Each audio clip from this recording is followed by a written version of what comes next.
Nutrition has a huge role in the development of disease and Like, prevention of disease. And in my I'll quickly add that I'm not sure which carnivores eat cake, for example, on occasion. Because yeah, Sean Baker has admitted that.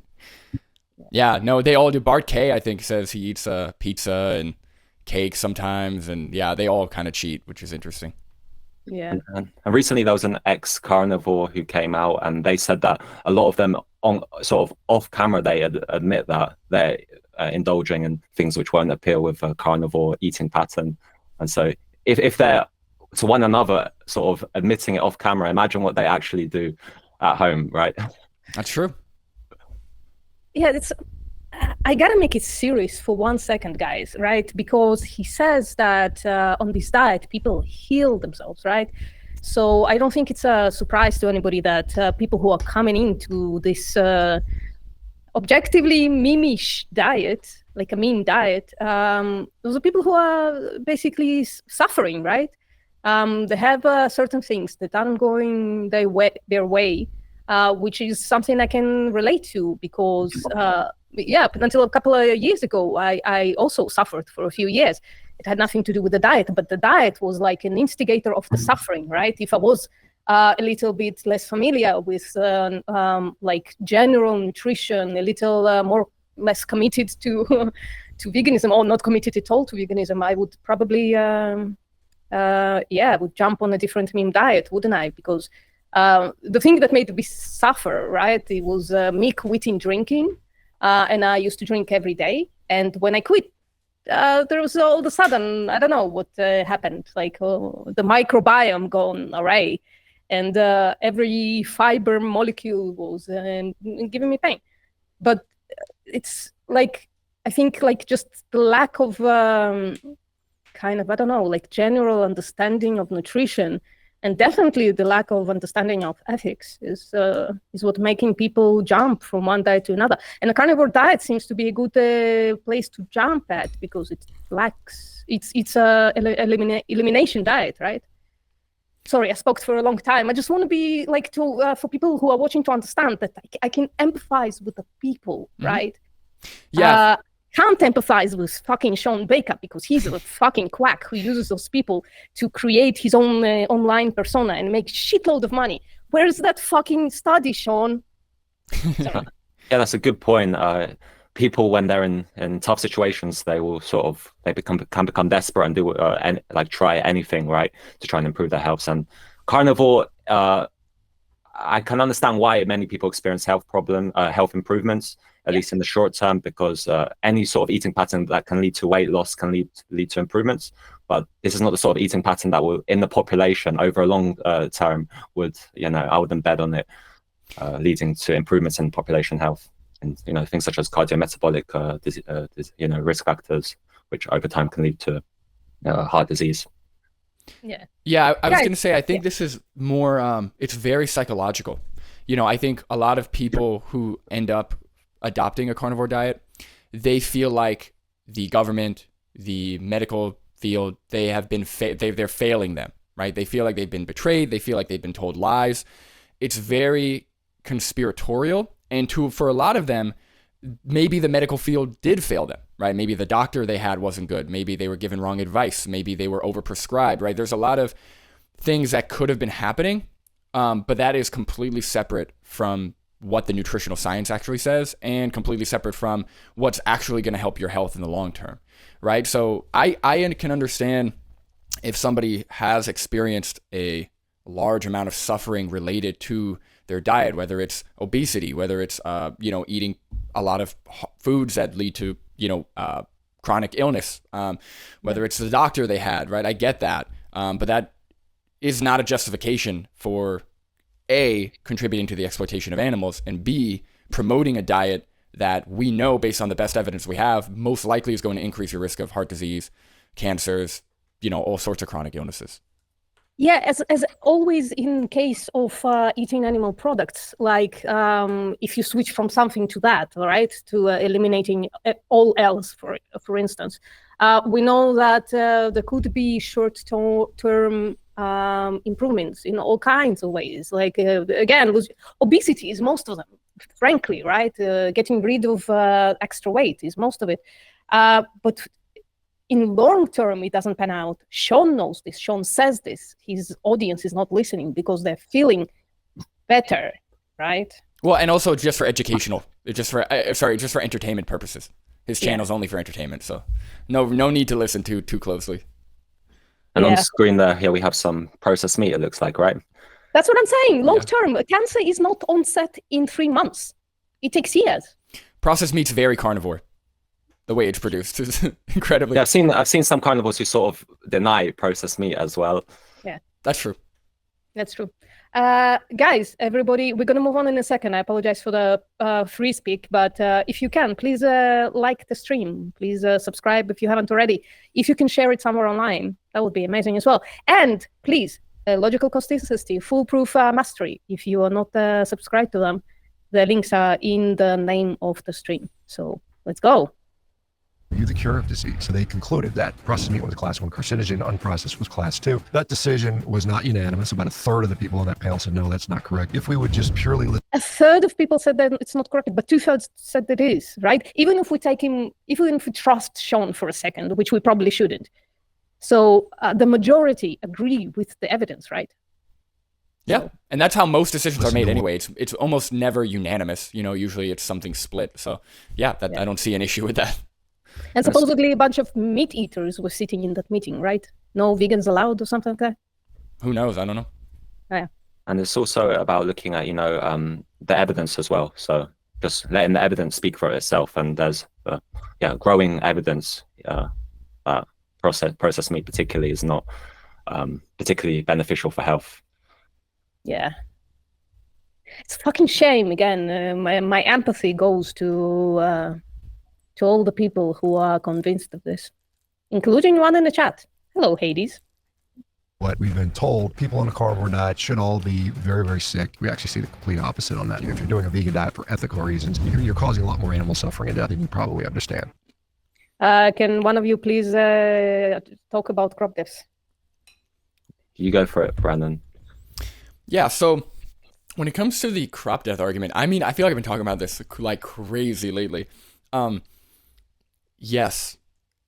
Well, first off, it's not just crops, right? It's human presence on the planet.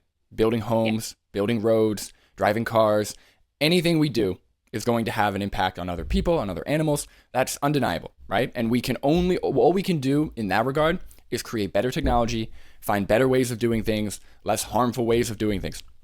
How is that a justification for the exploitation, enslavement, abuse, and killing of entire species of animals, entire groups of individuals? It doesn't make any sense, right? If somebody wants to propose the crop death thing as like an issue, sure, yeah, that's an issue. I care about that. I would rather less animals die due to human presence, absolutely. But if somebody's trying to propose like animals dying in crops as somehow as like a contradiction or somehow, as like a issue or a reason to not go vegan, then you're completely missing the point of veganism. Then you don't understand. It's not about reducing all suffering and impact on others. It's about rejecting the exploitation of animals. And there's no exploitation of animals with crop deaths or with building homes or with driving cars. Unless those farmers are specifically targeting animals and then cooking them on a grill, behind the scenes. So that's a little different. I think me and Patrick are going to disagree with you a little bit because me and Patrick agree that the crop deaths are rights violations. In my case, I think they are a much lesser rights violations that are, of course, preventable in the future. Patrick, if you want to add a few words.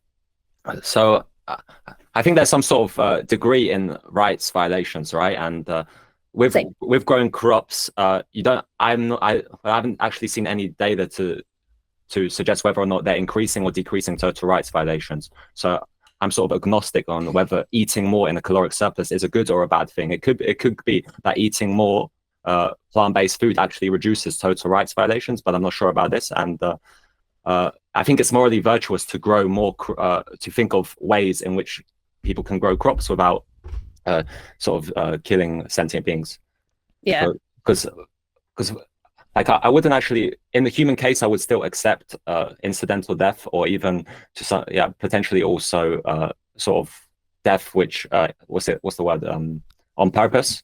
Yeah. Purpose killing, because in this case, if we had humans attacking again and again, like even if they were innocent and they have no idea what they're doing, Yeah, and I guess it depends on, like, technically, yes, like the animals that we intentionally, right? It's incidental, as in it's not the goal, but we do intentionally kill these animals. Yes, that's still, like, if we were to extend legal rights to animals, yes, that would be a rights violation. My point is, it's not exploitation, right? We're not treating these animals as resources. We're not exploiting them for their bodies, etc.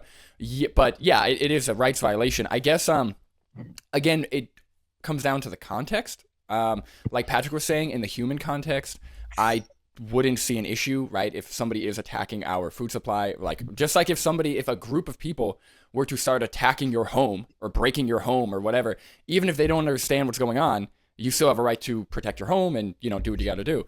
But, and I don't know if you guys saw my stream with Reasonable Vegan or Carson.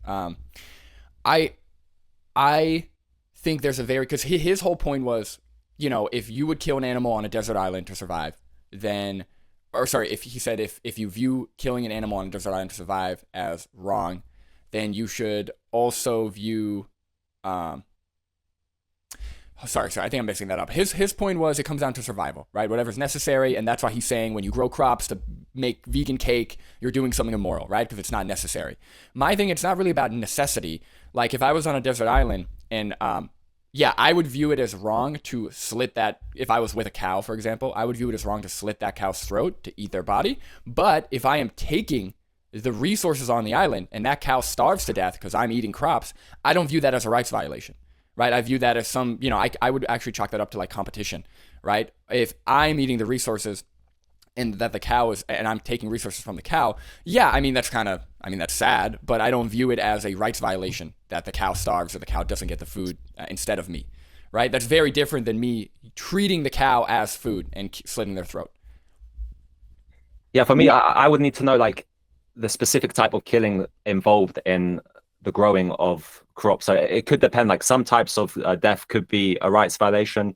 I would say some not. It would depend, for example, it's on a case-by-case basis, but ultimately for me with crops, I don't know whether crops are increasing or decreasing rights violations. And so because the alternative is just wildland, which could have more rights violations. But I feel like I also advocate for growing crops in the most compassionate way. Yeah. Guys, I'm agreeing with most of the stuff. I would add that the crop deaths right now are just a calculator with too many unknown variables. If the variables were to be known, then I wouldn't actually mind to have the calculations of how much a cake kills and how much a bread kills, or a essential nutrient like a lentil or something. Like, it's not an essential nutrient, but like I consider lentils to be an essential food, and make the decision based on that. But right now it's like X plus Y times Z, and it's almost infinite, and we know only part of this question, and most of it is completely unknown. So at this point, I don't see a choice but to apply the how does it call it? Agnosticism, or being not even indifferent. Like I can empathize and be emotional about it, but logically there's nothing I can do. And I don't think. Yeah, sorry. No, go ahead. Sorry. No, I'm saying I don't think a bit of kindness, right, becoming a vegan, should lead you to killing yourself.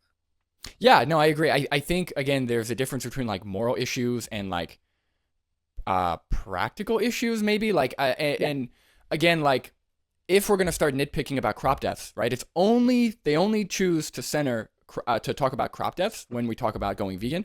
But then we're going to have to start nitpicking building roads, building homes, how we build infrastructure, how we drive our cars, right? So I said, I agree with you, Vegan Postmortem. If there was a way to actually have everything calculated, I would actually be for more regulation. Like, I'm fine with restriction. I'm fine with regulation if it's for the betterment of everybody. But those calculations, don't exist at this point, or they're not very clear. And they probably won't exist until we have a vegan world. Something like this people probably won't be for until we at least do the very least of extending rights to animals and respecting them. Yeah, and before we can actually downsize the amount of food we have to grow for this world, and we forgot the most important part because we are reacting to a carnivore dieter. So, if his diet was to be extrapolated on the entire world, either we would have to kill 2/3 of the population, or put them on a 700 calorie restriction, or find 2 more Earths or something. I don't know. Well, luckily for us with the carnivore diet, I've heard that you could eat 5,000 calories a day and lose weight. And I've also heard you could eat 700 calories a day and get jacked while eating nothing but meat. So I've seen both anecdotes, actually, where somebody said they eat 800 calories of meat and they go to the gym and do everything fine. And then I've seen another one where they ate 5,000 calories of like animal products and they are losing weight. So yeah. Yeah, I think I saw someone also say on Twitter that they were eating 8,000 calories per day and losing weight.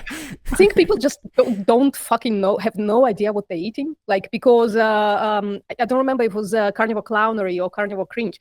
One of them posted like someone who broke down their actual diet in a very succinct way, and they're eating the same thing every day. And I plugged it in, and it's like 3,000 calories, and the list of deficiencies is fucking huge. But oh my god, they got 200 grams of fucking protein. Yeah. No, I think carnivores, they hear like, oh, in red meat there is vitamin A, vitamin D, carnitine, creatine. You know, they hear all these things, but when you actually plug it in, when you actually look at what's in it, you're deficient in a lot of things. Like realistically, you're not getting enough vitamin A. You're not getting enough of a lot of nutrients, omega-3s, whatever.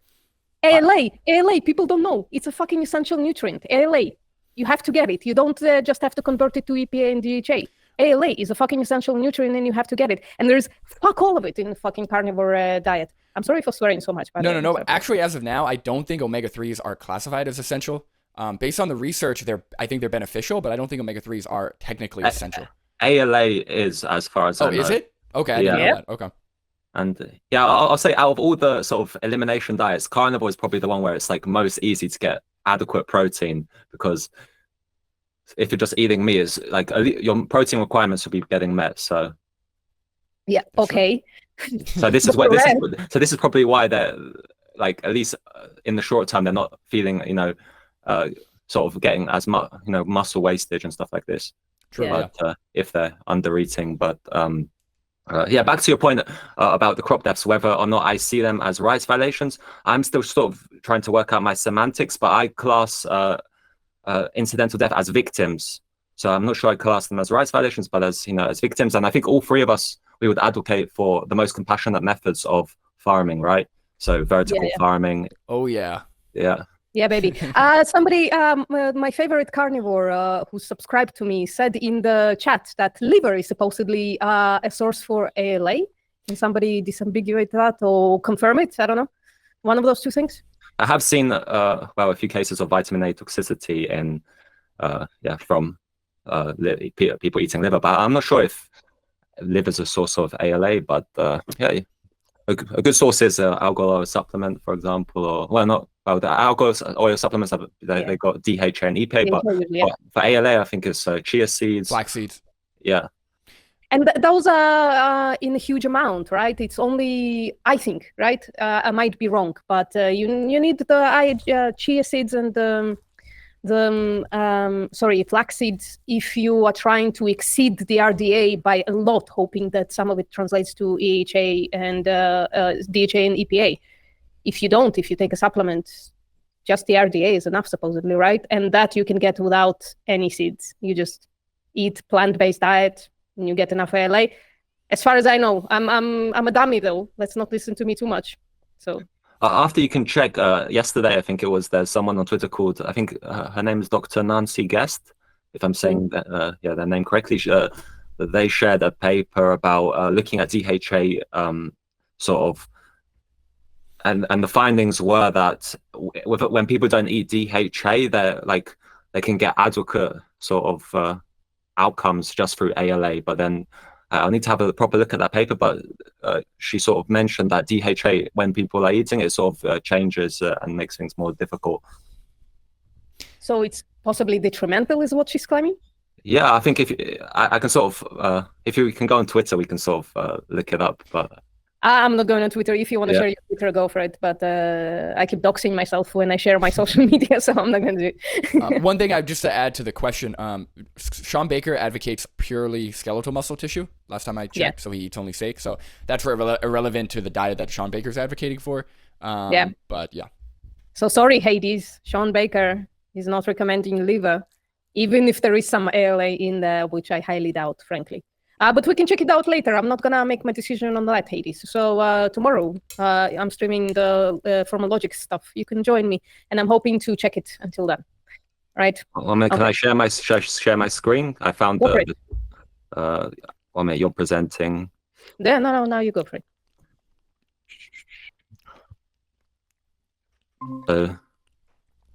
What you eating, Brendan? Can you see my screen? Yep. But this was the sort of paper she said, and so in the absence of dietary DHA, the brain receives DHA synthesized from ALA. So basically, that's sort of what I was saying. So you guys can have a read through it. Like I'll never just base sense to me. Like I'll never base it. Yeah, go ahead. Sorry, I was just gonna say, if you are consuming like DHA, then it makes sense that your body would convert less from ALA. That kind of makes sense to me. So I'd want to look at it, but yeah, that makes sense. But the carnivore is already pretty tiny, isn't it? Specifically for DHAs. Sorry. I'll just say I'll never just base anything off one study, but this is just something to look for more in the future if there's more studies on this. No, just a Twitter post is enough for me. I think we're good. I think we could wrap it up. That's it. I'm going carnivore. I saw a Twitter post. All right. Hades, fish and meat definitely don't have enough ALA. My guy, that shit comes from plants. Don't try. What are you eating, Brendan? Tell us. I'm eating a huge bowl of oatmeal with 2 cups of frozen mixed berries. I started putting that in my oatmeal. It's awesome. Yeah, sounds pretty fucking awesome. Mm-hmm. All right, guys, it's been like 30 minutes since we played. I know, we're 50 seconds in. Yeah. One of the things that most people don't realize, because you think about meat, you're like, well, what about all these phytonutrients? We're missing out on all these tannins and polyphenols. It's actually been shown now that meat actually has those things in those, and often in very significant quantities. In the beginning, it's not about restricting calories or eating less or worrying about weight loss. So when it comes to Dr. Baker's best carnivore foods to eat, I like ribeye steaks. I like fatty meat. I think beef and lamb are equally. Sorry, why is I like part of your diet recommendation, right? This guy is supposed to be an expert in carnivore dieting. I like fatty meat is not what you're supposed to say when you were asked for a recommendation, dietary recommendation. It's like, what do you recommend to be like the most health promoting, maybe help with your risk of chronic disease? He's like, I like a nice hot dog. I like a nice ribeye steak. It's like, that's not a good answer. Like, what are we talking about? Bruh, that redefined meat was on fire. I'm actually on a redefined meat carnivore dieting right now. It's all I eat. I eat just without the buns or the greens or the ketchups or the pickles. All I eat is redefined meat patties. Yeah, I want to see a hot dog only carnivore diet. Yeah, bro. All right. Outstanding. Dairy products tend to be sort of on a gray area for many people. You can still overeat carnivore diet. You can still get fat on a carnivore diet. It's harder to do it. When people start carnivore, what is the main thing they're doing wrong? So Wait, is it harder to become obese on a carnivore diet? I don't know. Is it? Do we have any evidence for any of that? Or is it again the thing of collecting positive anecdotes of people who lost weight and completely disregarding all the negative anecdotes that we see with carnivore cringe, carnivore clownery, clownivore cult, I think their name is. All the anecdotes that we have, a few people summating them into a pretty little package of how people get completely fucked up on this diet, including not losing weight, but gaining weight, right? Patrick, would you like to take this, or I can? I'll just say that elimination diets, they can be good for weight loss when you're just eliminating foods. But would you then say that it's hard to gain weight on an elimination diet? Sorry, go ahead. The question is it hard to gain weight on an elimination diet? I think it would depend on what the elimination diet is. If someone's just eating only butter, it might be easy to overshoot on calories. Because I think there's some anecdotes of people gaining weight on the carnivore diet. So I think it would depend a little bit on what the diet is. But generally, I would say probably, but it depends a little bit on the composition of of the few foods they're eating, right? What would you say to this, Brandon? Yeah, I'll be a little generous. I think what he means, because unless he's a calorie denier, but like obviously calories in, calories out, that's pretty basic stuff. That's gonna be generally the rule. But when you're eating nothing but fatty cuts of ribeye steak, I would expect there to be some satiation and some nausea and some just like I would probably guess that it's for most people it's difficult to eat a lot of fatty ribeye steak in one day. You know, like for example, I'm eating this bowl of oatmeal. This is a big bowl of oatmeal. I'm full after this for hours, right? So like on like more of a fiber intensive plant-based diet, I would also argue the same reason. You're going to be more satiated. You're going to be fuller longer. So that helps with calorie intake. So I think that's what he might be referring to. But yeah, if you're consuming more calories than you need, you're going to gain weight the same. It's not magic, right? If you're eating 8,000 calories, you're going to gain weight.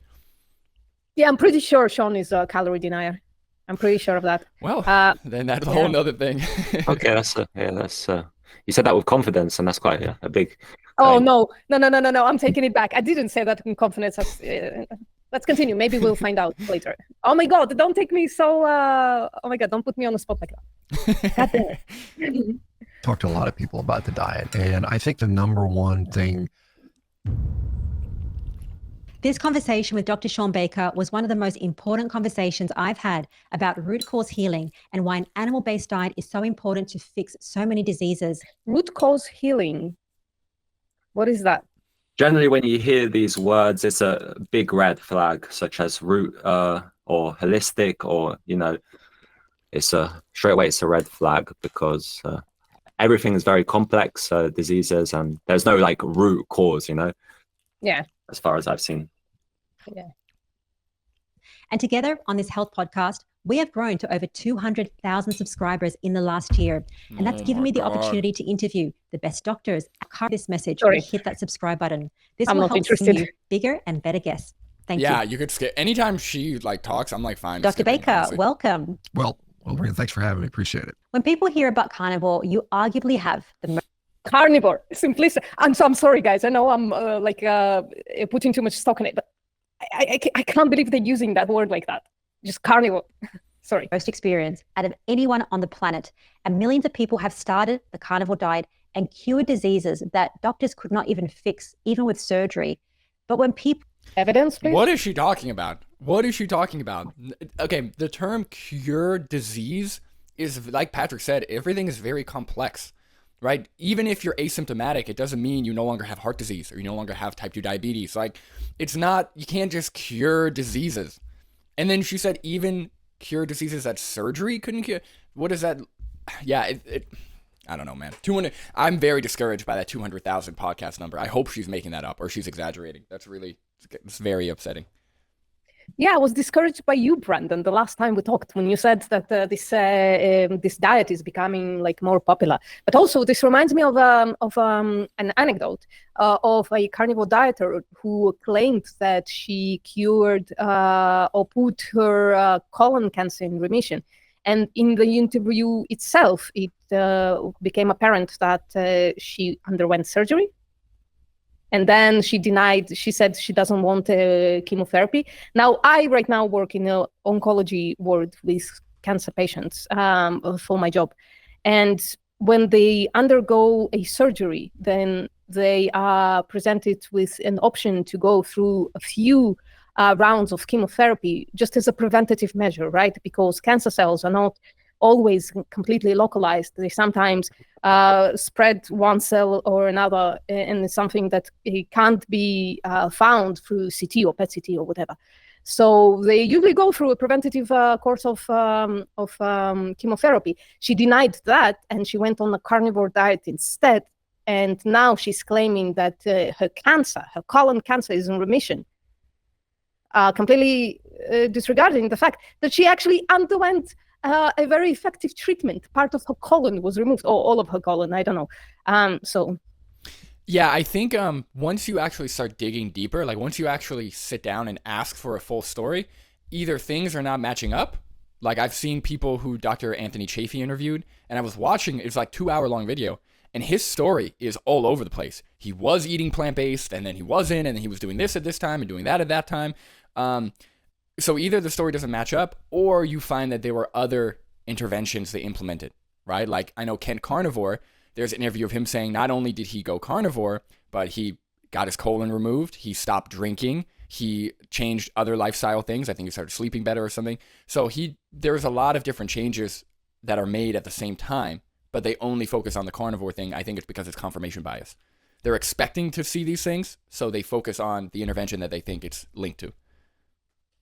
Yeah, that's the problem of relying on anecdotes, isn't it? There are so many confounding factors, potential confounding factors, that you can't claim one way or the other. And if you are, frankly, I don't know, someone who haven't given it much thought or very well trusted, like very easy to trust other people, comes in Sean Baker, incredibly sure of himself, telling people that he heals people on this diet. Yeah, I truly think those people are victims of those several grifters. People Google the word carnivore, they're going to see things like carnivore is restrictive, it's dangerous, and it's going to increase the risk of heart disease, which is going to scare a lot of people from even starting this lifestyle. So in this episode, Dr. Sean Baker is going to prove why an animal-based diet is optimal, what people are doing wrong when they start a carnivore diet, and what happened when Dr. Baker tried fruit in his carnivore diet. Oh, I remember that. Didn't his back start hurting? Yeah, that famous Joe Rogan clip when he ate an apple, and he was like, yeah, I got back pain almost immediately. And Joe Rogan, even Joe Rogan, he was like, from eating an apple? He's like, he's like, from eating an apple? He's like, yeah, I don't know. My back started hurting. Yeah. But Dr. Baker, to kick things off, you wrote this book, Carnivore Diet, which put a name to this nutritional lifestyle. Why did you write that book? Well, funnily enough, I was asked to write the book. It wasn't my intention to write the book. The publisher actually contacted me after I'd been on the Joe Rogan podcast for the first time, and I was talking about my adventures in just eating a bunch of meat, which sounded crazy at the time, but they thought it might be worthy of a book, so they asked me to do that, and so I kind of reluctantly agreed to do it. I didn't, like I said, I'm not by training or desire a writer of any sort, but it ended up, and I had a nice editor, so I think we ended up putting together a pretty decent book, which was kind of written for just the average person that did anybody read the book? No. It wasn't overly scienced to where it was difficult to read, but it had enough, I think, in there to keep it, I think, reasonably credible.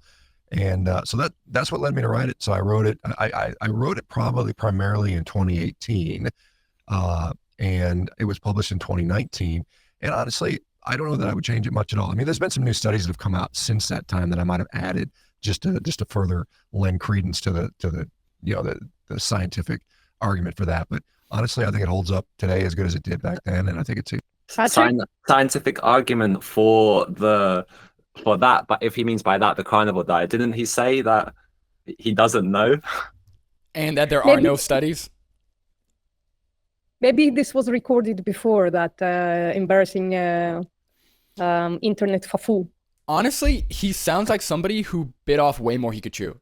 Way more than he could chew. I don't think he was expecting to be as big as he is, because the way that he's talking about it, he's trying to wash his hands of the whole situation. He's like, yeah, I actually didn't want to write the book. Somebody reached out to me and I reluctantly did it, so it's just entertainment, guys. Like, don't, I don't know anything. Like, he's pretty much like, he seems desperate to like not be in the position that he's in. He doesn't sound confident. He doesn't sound happy to be there. And I think he doesn't sound confident because he knows there's no research. He knows that like what he's actually talking about holds very little weight. And it's kind of weird. It's kind of like sad to see this guy be so like kind of insecure and like reluctant to talk about this. Yeah, the saddest part is that he has to kind of explain the bowl of fruit behind him once every couple of months. So yeah, and I did have a look at the other carnivore. Well, there's probably a lot of books on the market, but I read the one by Paul Saladino, and he doesn't even follow a carnivore diet anymore, and the book is still in the market. He follows a more like a plant forward. Well, I wouldn't say plant forward quite yet, but oh my god, did you see Dr. Matthew Nagra when he posted that? Did you see his story that one day? No, I didn't. So it was Paul Saladino's food, and it was like 80% plants. It was like all plant-based, except there was like some meat or something. And Matthew Nagra was like happy to see Paul's going plant-based or something. It was so funny. So funny. Incredibly funny. But yeah, ages ago I made a reel of just snippets where he's demonizing different foods, and I was like, and I sort of constructed a plant-based diet. I was like, how to have a plant-forward diet. Right, and then right. Just so then he's like tofu, kale, legumes. That's so funny. But yeah, like, how would you feel, for example, if you released a book onto the market and then you sort of changed your own diet? Would you still sell the book, or? Well, if I am an honest person who cares about how I am viewed, how I view myself, about integrity, science, truth-seeking, no, Patrick, I absolutely wouldn't. Or I would release a large revision, or some kind of something, right? I wouldn't just continue doing what I'm doing and make money off of a book that I no longer believe in or agree with. So, yeah, I would say this is one of the hallmarks of a quack. Would you not? Perhaps we'll be seeing salads with Paul Saladino or something like this. This revision you're talking about. Yeah. Because they go from one extreme to another, right? I wouldn't wait with bated breath, frankly. Paul's going to release a video that's like how to eat an animal-based salad. It's like mostly plants. Like, I think he's just keeping that label to appeal to his previous audience. You know, he removed the carnivore label. I know, but I'm talking about the animal-based stuff. Like, I think he's still like heavy with the supplements and everything to keep that market. Yeah. Frankly, if I was to make a prediction of where Paul is going to go, I think in about a year or two he's going to give carnivore another try to continue selling his book. I don't know what he's going to be actually eating, but on camera, he's going to be a carnivore again in a bit of time. It's a prediction. It's come on, guys. It's silly. We're just making fun. My gut feeling is I don't think so, because I think he said that when he was completely only on animal source calories, he was having problems. Yeah, I cannot remember exactly, but I think he said he had like maybe muscle cramps or something like this. Yeah. Well, maybe it's going to be a carnivore with supplementation. I don't know. I'm joking. I don't know. Just he already sells organ supplements. So. Yeah. A place for people wanting to, get started to utilize. Absolutely. And I think that when it comes to nutrition, there's so much debate around what is the best diet. And I think that in your book, you spell it out very simply that meat is nutritious. It's not dangerous. It's important for us to eat meat. The question... Nobody is denying that meat is nutritious, right? Nobody, not even the staunchest of vegans. Meat has nutrition in it. Literally everything has nutrition in it. Shit has nutrition in it, guys. Shit has nutrition in it. Don't eat shit. Right? There's a reason for not eating everything with nutrition. Gasoline has nutrition in it. It has calories, literal fucking calories. Don't drink gasoline, right? It's just a silly reason to eat something, right? It has nutrition in it. And therefore you shouldn't be scared of it, right? Because there's no in between. Right? Yeah, also nutrient density is another one which is thrown around, and big just, red flag. Like, yeah, it's all about getting in the right amount, and just because eating more nutrients doesn't mean you'll automatically be more healthy. I'm going to start advocating for a nutrient-dense, bioavailable poop diet. That's it. Yeah. It's coming on the market with Listen, it's incredibly eco-friendly. It's true, yeah. And easy to source locally. 100%. Literally in your fucking house. You can source it in your fucking house, right there. Right. I'm pointing at my toilet. Is why has meat been demonized for so long? Oh gosh, yeah, there's a long history in that. I mean, if we look at just from a nutrition perspective, if we realize the founding of the American Dietetics Association way back in 1917, I mean, the founding members were all Seventh-day Adventists who had a sort of religious belief that meat was driving carnal lust and things like that. So they felt it was sinful to eat meat. So this is where the very foundations of our... Anybody, please respond to it. First off, I don't even know if that's true, but let's just say I'll grant that it is. Just because something was founded with a certain maybe intention or goal doesn't mean that's still the intention or goal, right? Maybe the organization was originally made up of a bunch of crazy people or a bunch of religious people, right? What does that have to do with how it operates today? I would just need to know that it's the same, or, you know, some evidence that it's still operating under that lens. Yeah. Nutrition. Oh, Patrick, Patrick, you're on mute. Sorry. Can you hear me now? Yep. Yeah, I'm saying let's just let the evidence do the talking. There's studies coming out weekly just creating a general theme that plant forward on the population level will be beneficial, results in beneficial outcomes. So, yeah, because you would see if there's any dishonesty, you'd see it in the methodology. Unless you're somebody who thinks that all of these studies are just completely fabricated, in which case, I mean, that would have to be such a big, that would be thousands and thousands of people in on it, which again is in line with flat Earth and climate crisis and everything. So like, it really does yield conspiratorial thinking, the carnivore diet kind of space. Yeah. Starts at, at least as, the nutrition. But also how incredibly unuseful it is to talk about something's origin, right? I know, you said this already, Brendan, but I just want to make sure that we understand this, right? If something doesn't have merit, we should check the merit of the system itself, right? Not of its fucking origin. There is, I can think of one example, right? There is a psychotherapy called EMDR. Its origin is absolutely dubious and weird, right? The person is claiming that, I don't know, it came to her in a dream or something like that, right? The inventor of EMDR. It seems to fucking help people, right? To get over their trauma in minutes, in a matter of minutes. So if the system works, if the action works, right, it should be credited or discredited because of the action itself, not because of its origins. Because the origin of a carnivore diet is basically we've been eating meat for thousands or millions of years. That's a terrible origin for something. But we have a bunch of evidence that of health outcomes of not specifically carnivore diet, but like increasing the intake of meat, right? We know that it's not helpful. It doesn't matter what the origin is. You want to add something, Patrick, or? No, I think that's a good point, that there's just because our ancestors are doing something doesn't automatically mean it's the best for longevity or the best for health outcomes. Yeah, I agree. It was based in that. And ever since then, the nutrition science has been heavily populated by vegetarians and Seventh-day Adventists. They occupy a lot of the nutrition spaces, and so they've cleverly. Is this true? Like, is a lot of nutrition science written by Seventh-day Adventists? Walter Willett, for example, is not a vegetarian. On the Proof podcast, he said that he eats lobsters, for example. That's one of his favorite foods. Yeah. And also, why does it have to be like he's implying that the relationship is these people were already vegetarians or vegans, and therefore that's why they dominate the nutrition space?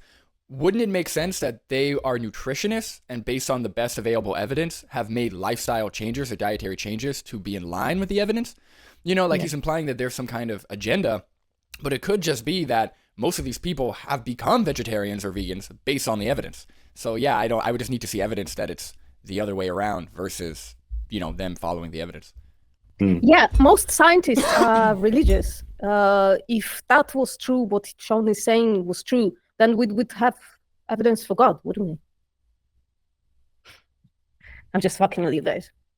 They infiltrated much of the power structure when it comes to nutrition today. So there's the grounding of that. But in addition to that, I mean, there are legitimately people that have sort of ideological beliefs around meat, and meat eating is bad, and it's harming animals and those types of things. So that's sort of where. Is that not true? Meat eating is harming animals. Yes. I think that this would be actually like clear and wouldn't need evidence for, right?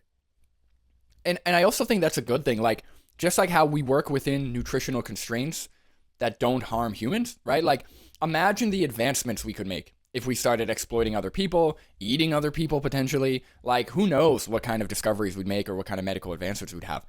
But when it comes to morality, you need to put a box, right? Okay, we are going to work with all of the available technology, information we can get inside of the box of no humans get eaten or exploited. Okay, all we're advocating for is let's just make the box a little smaller. Let's include other animals and then work within those constraints.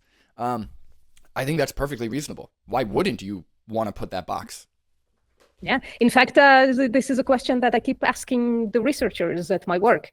They keep saying that, animal models are useful. To that, I propose a question to them. What would be incredibly useful? To find young, healthy 20-something people and do the experiments that you do on animals on those young 20-something people, healthy people, right? That would advance our society's ability to heal incredibly quickly. Wouldn't be moral, though, would it? Wouldn't be moral. No, it's a great example. I think I'm going to use that, actually. It's a good example. All right. I think the background comes from this sort of meat is bad sort of thing. And then much of the science has been, done in an effort to sort of support that rather than to test it. I mean, we have a lot of science that kind of is done, when you're doing science, it's not to prove a hypothesis, it's to test the hypothesis. And we've seen a lot of prove the hypothesis. We believe meat is bad for you, and therefore we're going to design studies that sort of support. Is there any truth to that claim, Patrick? Well, if you're getting a cohort of people, you're tracking what they're eating, you're adjusting for confounders, and then you're looking at exposures of interest and then seeing how that increases risk or decreases risk of disease. I don't know how that is trying to support the fact that meat eating is greater intake of red meat is harmful for health. Yeah, it's just conspiracy. It's just conspiracy. He's trying to frame it in this way that like people at the dawn of nutritional science thought that meat was bad for you, so now they're trying to find evidence to support that. That's not what happened, right? Just like Patrick said, we're tracking populations of people and making correlations, right? Or putting together, observing correlations. That's it. And it just so happens that the food that he's advocating for leads to worse health outcomes. It's not a conspiracy, right? These people there's not an agenda that they're like putting things together, I don't get it. Patrick, I have a genuine question. I really don't know the answer to this, but you seem to know the literature very well. Are there interventional studies with meat? With meat and with placebo, let's say. So like some kind of a meat replacer. You mean like control trials? There's studies looking, for example, red meat with and like an intervention with like 2 arms, one with mycoprotein, and then the mycoprotein. I think there are 2 papers on that. They tend to lower cardiometabolic risk factors. Oh, that's not my question. My question is, was it double-blinded? It's kind of difficult to double blind, right? Yeah, it is. Yeah, because that's the issue with food, because you can see what you're eating, right?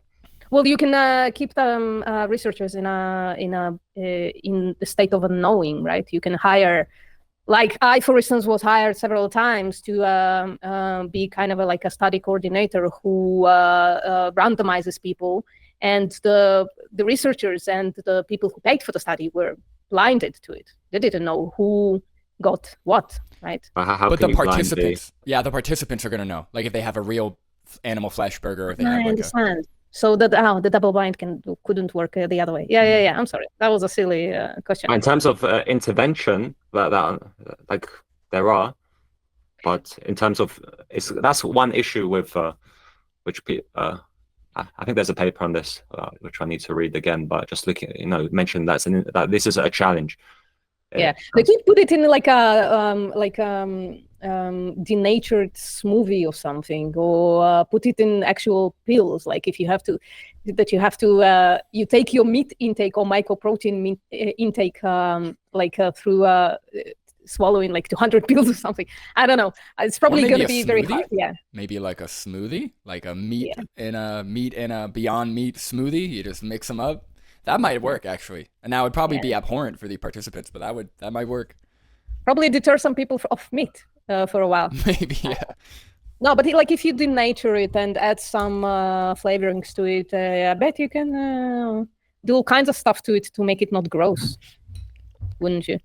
So sorry, Patrick, I stopped you. So what was the result of the intervention study with mycoprotein? Well, basically all of the papers I've seen comparing vegan meats to animal flesh, the vegan meats tend to improve cardiometabolic risk factors. There was a recent paper in which was gaining the rounds, and the vegan meat, I think it was diastolic blood pressure. It started to, it tended to reduce.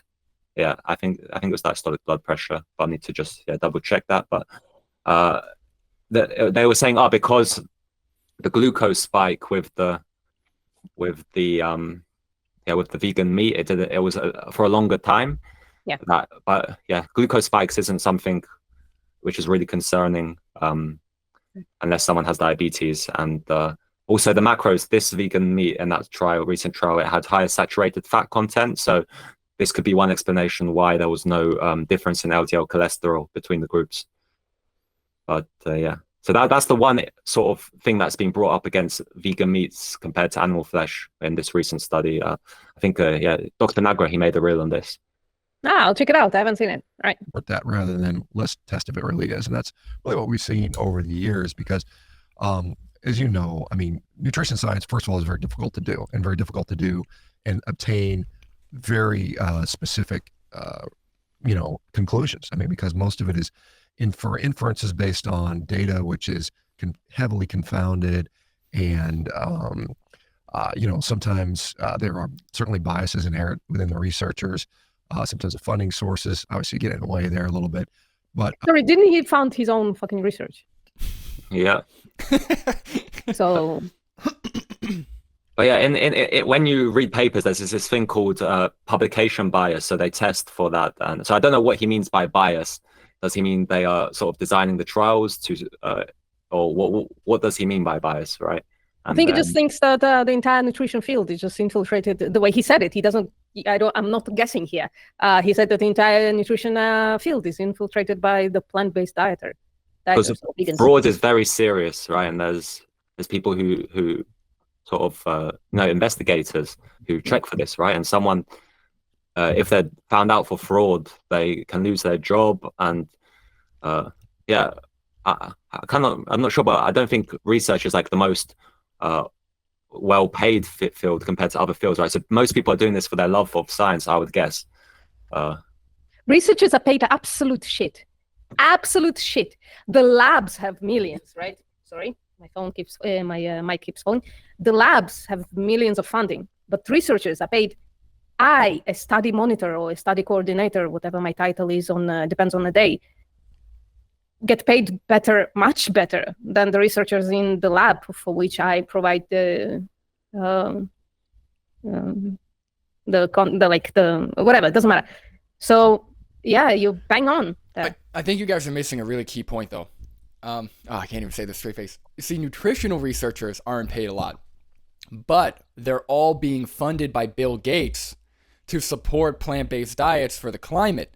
That does, by the way, the climate crisis doesn't exist. So that's the thing, right? So they're being funded and making false studies to support something that is also false. It's a whole conspiracy, guys. That's the thing. Once you get into like the carnivore Twitter sphere, you guys really start learning the truth. That's what you guys are missing. You know what I mean? Yeah. This is sarcasm. I would be interested to know what sort of funding would Sean Baker accept, because funding from the people. Pay for it. Funding from the people. GoFundMe, and he's gonna take it and create a new kitchen. That's what he's doing. Didn't he already take it? Yeah. Oh, that's what you meant. Mm-hmm. Okay, sorry.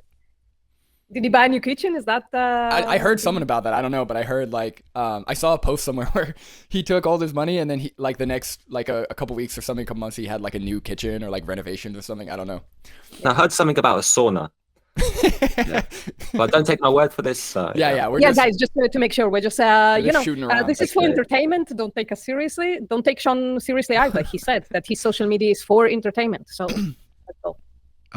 We've never really tested meat in a way that I think would actually show one way or the other, and we're sort of seeing that with people on a carnivore diet right now. Because wait, what? I really wonder, Patrick. Can you try and guess what Sean would find acceptable in a way to test meat's health outcomes?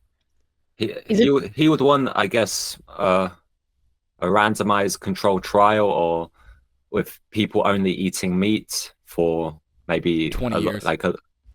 So how long did you say, Brandon? I said like 20 years. Which is just so difficult to do. And or he might, if there was a population of people just only consuming meat or animal sourced calories, maybe then he would accept, observational research because So just the elimination of confounding factors, and what would be the controlled in this RCT? What would be the control group, do you think? You mean if they did the RCT? Yeah, it's RCT. It's a randomized control study, right? So there should be a control group. There should be a group to compare to that eats something else. I would like a vegan diet, but or plant-based diet, but it'll probably be standard American diet. Yeah. But no, I reckon for in this hypothetical, a healthy plant-based diet could be the other arm, right? I would love to see that.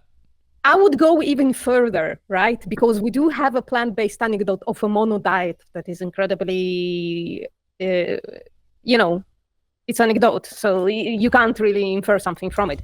But let's put it against the potato diet to make it fun, to make it interesting. As the rice diet, how potent potatoes are. Have you heard about the rice diet? No. But there's this one which was, I think his name was Dr. Kempner or something like this. Oh yeah. But something we don't advocate for here. Absolutely not. But I would argue that if you put potatoes into a chronometer as a mono diet, it would win out. Yeah, I've said this before. I said if you want an elimination diet, just eat white potatoes, white rice. I mean, I don't know anyone who has a horrible reaction to white potatoes, white rice. I mean, obviously it's going to depend on the person, but that should, do that. With white rice, you run into deficiencies, though. You run into less deficiencies with a potato diet, I think. Much less. Well, I'm saying you could do both. I'm saying do both. Do white potatoes and white rice for like 2 weeks. Yeah. And then if you have any symptoms, they'll probably subside, and then slowly start adding foods back in. And then just take a multivitamin the whole time. I mean, that should be fine. Yeah, that's what Dr. Kempner, I think he did to his patients. But anyone listen to this, don't try these. We are not providing medical advice or guidance. Consult your doctor.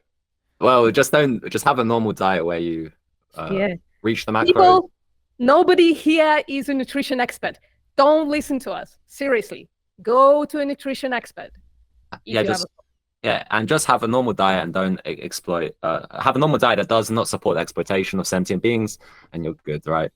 There you go. Have enough calories. Take a multivitamin if you feel like you need it. Track your diet for a little bit with chronometer, and go to a nutrition expert. The way I didn't, but And also something that these people do when they talk about studies being overly confounded is they never specify what's not being adjusted for. If they're going to have to make the claim, then they'll have to sort of go into the methodology, explain what they think was not being adjusted for. Yeah. Well, don't they make the claim? Sorry, Brandon. Don't they make the claim that the fact that it's multivariable is the problem itself, and you can't adjust for confounding? Yeah, that's more of what they're saying. It's a blanket statement saying just by nature, just because there are these possible variables, it's garbage science. They don't really care if it was adjusted for, if it was controlled for the best way we could. All they care about is the fact that it's possible that there are confounding factors, so therefore throw it out, which doesn't make any sense to me. I don't know. Yeah, if there was a paper which was completely, which had a comprehensive adjustment model, and it showed, in this paper, for example, meat was associated with beneficial health outcomes, I would put money on Dr. Sean Baker sharing it. Oh yeah. They only don't like it because most of them don't support their, diet. But yeah, I think Sean has posted epidemiology, right? Hasn't he posted? He has, yeah. He got a lot of flack for that. So yeah, it's just dishonest, guys. That's all it is. It's all it is at the end of the day. If we would just purely listen to what we've been told, people on a carnivore diet should all be very, very sick and should all be, becoming diseased very rapidly. And what do you mean? Why? The onset of these diseases takes decades. How can he make that claim as a fucking MD? Blowing my mind. Obviously, that's not what we see. We actually see the complete opposite on that in most cases. So we have a... in most cases. The other thing is that meat is expensive to produce generally. It is a food that the profit margin is not very high on. And so there's huge incentives to produce alternative proteins and alternative nutrition sources, which are much more profitable. And so we see that today. I mean, we see how the food industry is trying to redefine protein, and it's basically about market share. And it's not, I mean, what does it mean by redefine protein? I was going to ask that. Yeah, what does it mean by redefine protein? Yeah, that's very, again, it's more conspiracy. He's like, the food industry is trying to make so much money to where they're redefining protein and selling you garbage. It's like, that's not true. I don't know what he said. Yeah, it's very weird. And I mean, it's as if the protein is defined by being animal protein and the rest of protein is not protein. It's being redefined into being protein. And there's also, supply and demand. Consumers might just want alternatives which are more environmentally friendly, the environmentalists, or consumers might just want products that taste like animal flesh without having to commodify and exploit sentient beings. So, yeah.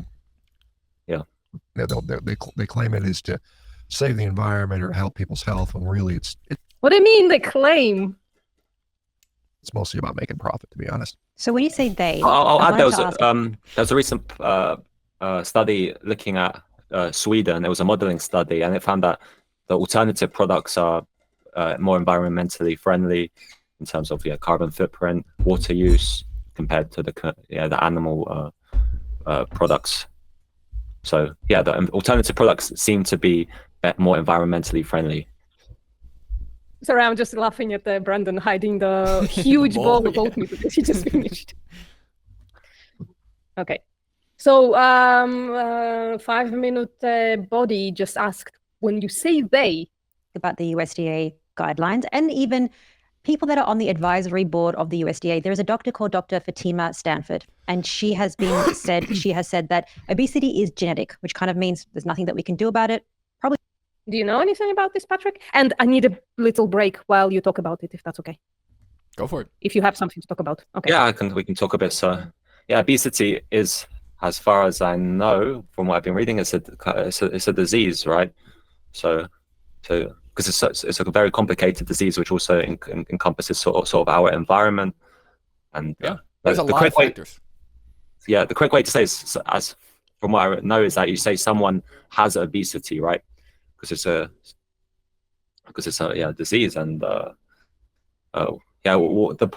was the point that she was making here? She was essentially saying that some doctor, who she named, has said that obesity is genetic, or I guess purely genetic, which, again, we don't know what that doctor said. I don't even know who this doctor is. I don't even know if she's vegan or plant-based or anything, but yeah, I mean, from what I've seen, there are genetic factors that influence obesity. There are psychological factors and mental health factors that influence obesity. There are nutritional, there's like diet-related factors, lifestyle, environment. It's just very complex. It's not as simple as, stop eating. It's very complex. So I think our understanding of what leads to like morbid obesity has grown a lot in the last, few decades. If it's the same person, I think I saw maybe a few months back someone getting criticized. It could be this doctor they're mentioning, but for saying that the genetic stuff. But from what I've also seen is that there are genetic components to obesity which can make people more sort of predisposed to eating more in the environment we are in. Right. We have to take some drugs. Do you think that obesity is genetic? No, I don't think. I don't think that's a primary. I think genetics will influence how people become obese and fat distribution and things like that. I love it when Sean goes on these tirades where every single micro sentence contradicts himself a little bit more, or not contradicts maybe, but like mitigates what he said before his incredibly strong statement. Well, it's not genetic. Well, it's not exactly genetic. There are a bit of the blah blah blah blah. Oh.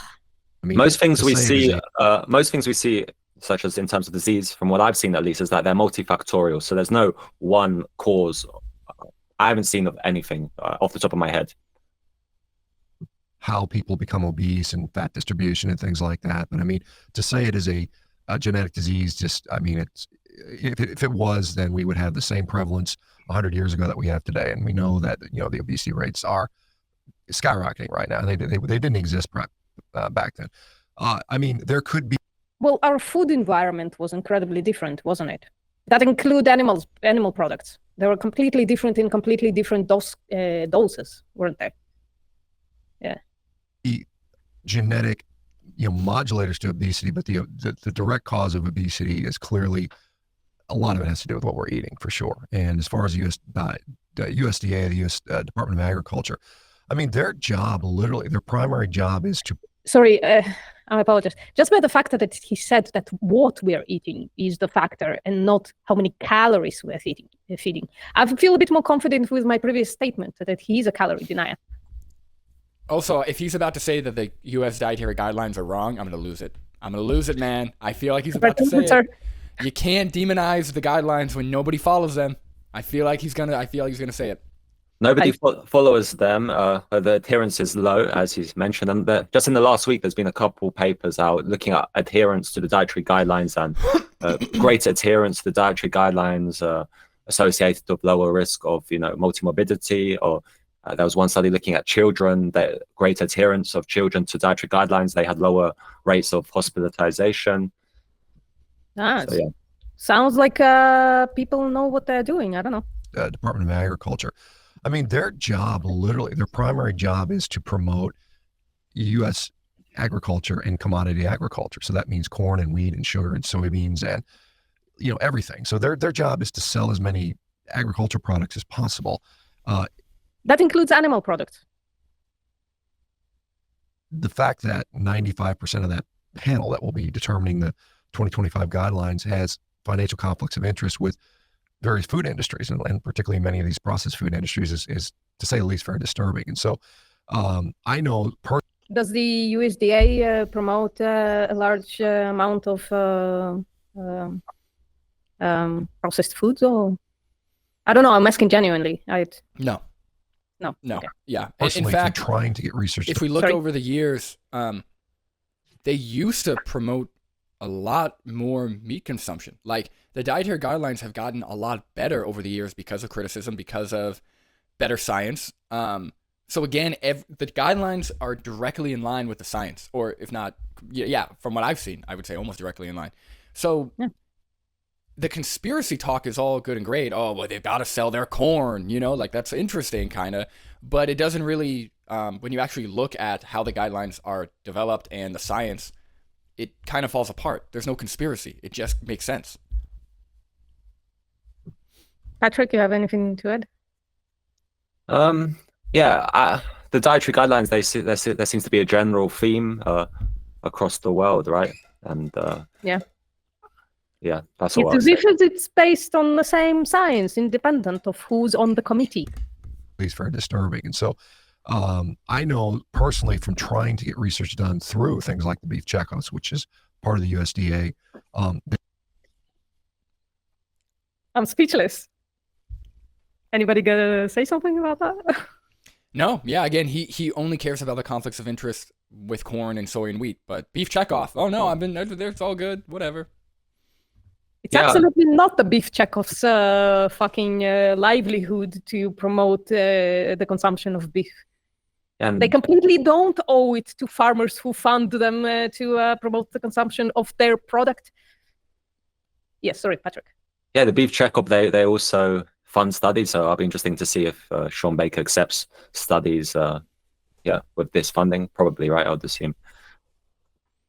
Research done through things like the beef checkoffs, which is part of the USDA. They are basically told that they are not allowed to disparage any other commodity. So you cannot say with beef checkoff dollars that perhaps sugar is bad. They're just not allowed to say that. That's part of their rule set. And, the fact that, Dr. Sanford is out there saying that there's nothing you can do. Literally, I mean, she said on an interview that you can eat you can exercise as you want, you can eat as healthy as you want. It's not going to make a difference. You're still going to be obese. And I think that is a harmful message, quite honestly. And, the fact that she is taking money from companies like Novo Nordisk, who makes Ozempic, basically is... Ozempic is a miracle drug. Don't fucking... it literally saves lives and puts people in remission for diabetes. Also, we would need to see the full context of, the video that they're referring to see that, I'm not taking him at his word.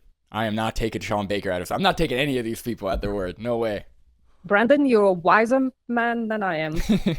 Clearly there's a conflict of interest there. And in my view, while, genetics modify how you become obese, it is not the primary determinant at all. I mean, because there's, I see people all the time that are 100, 200. So just to point out to people, the question was, is obesity genetic?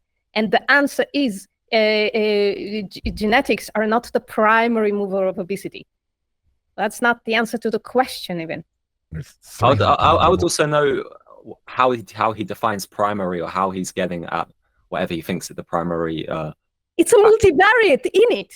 Yeah, it's a multivariate. He's just going off the dome. Look, he's just entertaining. He's just entertaining the people. He's here to do what he was born to do. You know what I mean?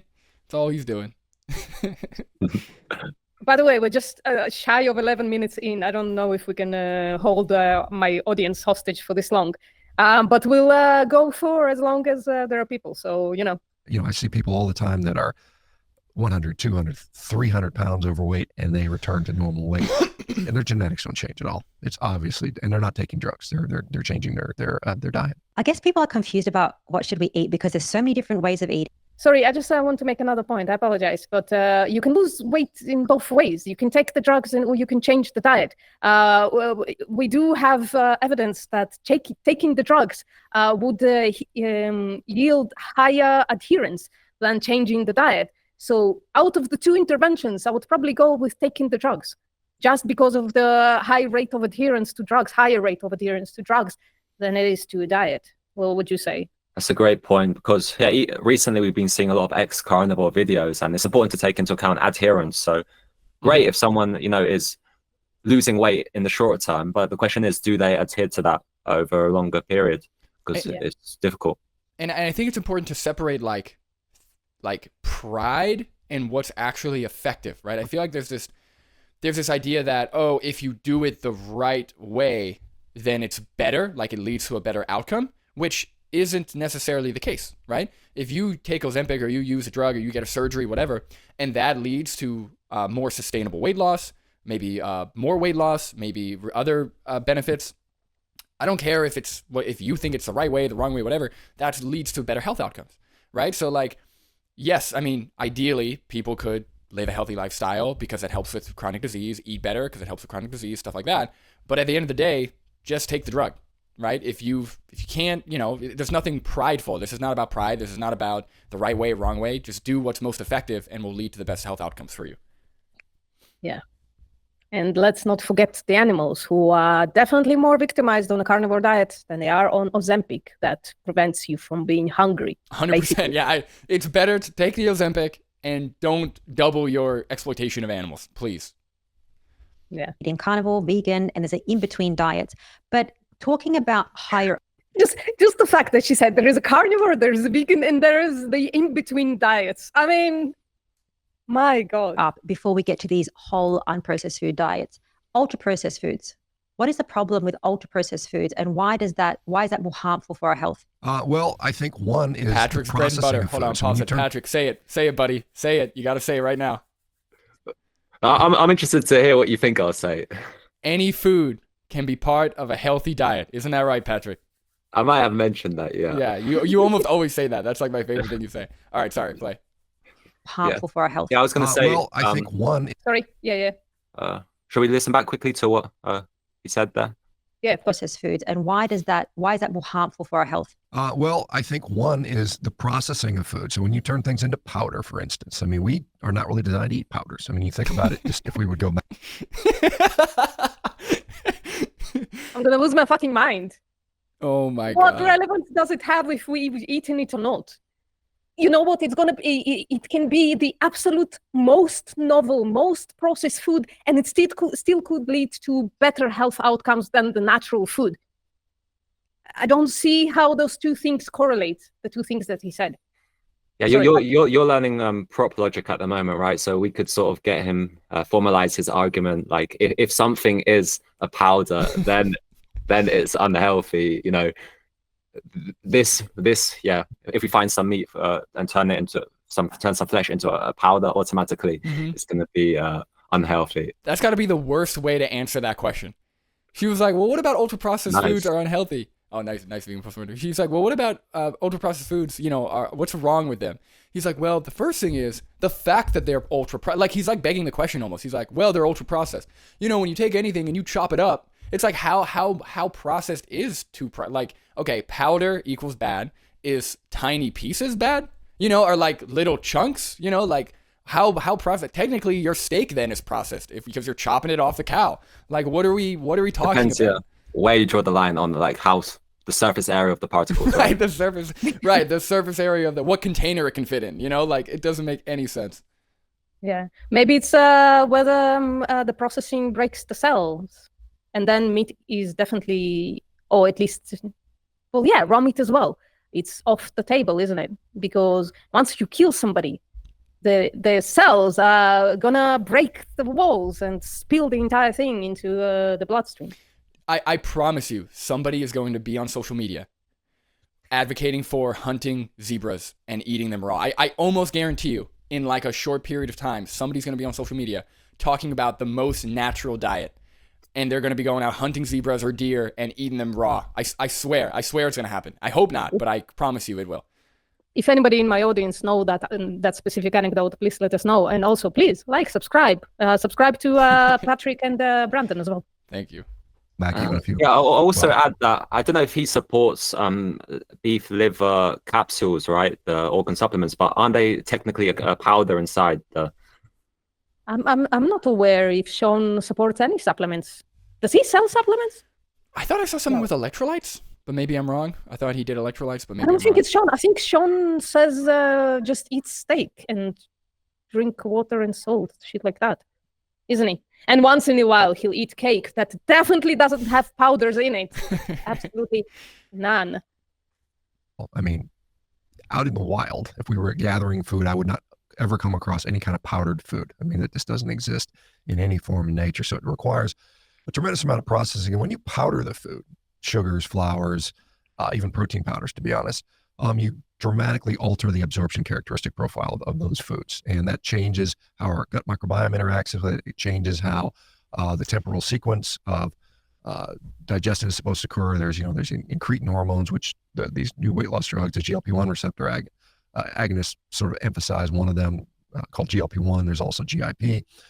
Those things are occurring out of sequence. We also know that our microbiome can be responsible for consuming some of our food. They got to eat, and so when they're eating the food, we're not absorbing it, right? Basically, I mean, there's some conversion when it's fermented to short chain fatty acids, but generally, because we're powderizing it, it gets absorbed very rapidly in the proximal or upper intestine, and the microbiome tends to not see as much of that. Well, he acts like somebody's promoting powder-only long-term diets. Also, you grind up wheat to turn it into flour, but then you don't eat the flour raw. You bake it into bread or into doughs, or it becomes solid again. It's not like people are not snorting flour. And I think people forget, as he said, in the wild, right? How far back are we going? People have been making bread for thousands and thousands and thousands of years, right? Sure, maybe it's not, maybe bread or flour isn't millions of years old, but how far back does the wild go? People were living in huts and had rudimentary irrigation systems, and they're making bread. So what are we talking about? It's just such a weird arbitrary line of in the wild you wouldn't find powders. Okay, but if you find some wheat and you grind it up and then you bake something with it, why is that's ultra processed now? I don't get it. Yeah, and just eat normal food to feed your microbiome, and then add a pea protein powder because you want to be swole. Yeah, no, I'll say we did see with Carnivore Camaraderie, he sort of changed the timestamp, and he went back a little bit earlier to eat, because he wanted some sourdough breads. So remember, he was talking about how he thinks he should be eating sourdough bread because that's what his great grandparents were eating, right? Oh my God, yeah. Yeah, That's the so last funny. time we were all together, wasn't it? All right. So we end up absorbing more calories for one. The other thing is No evidence provided, no studies cited. Yeah, okay. These ultra processed foods have all kinds of ingredients that we would never normally run into: thickeners, emulsifiers, preservatives, artificial Yeah, and flavors, artificial colors, on and on.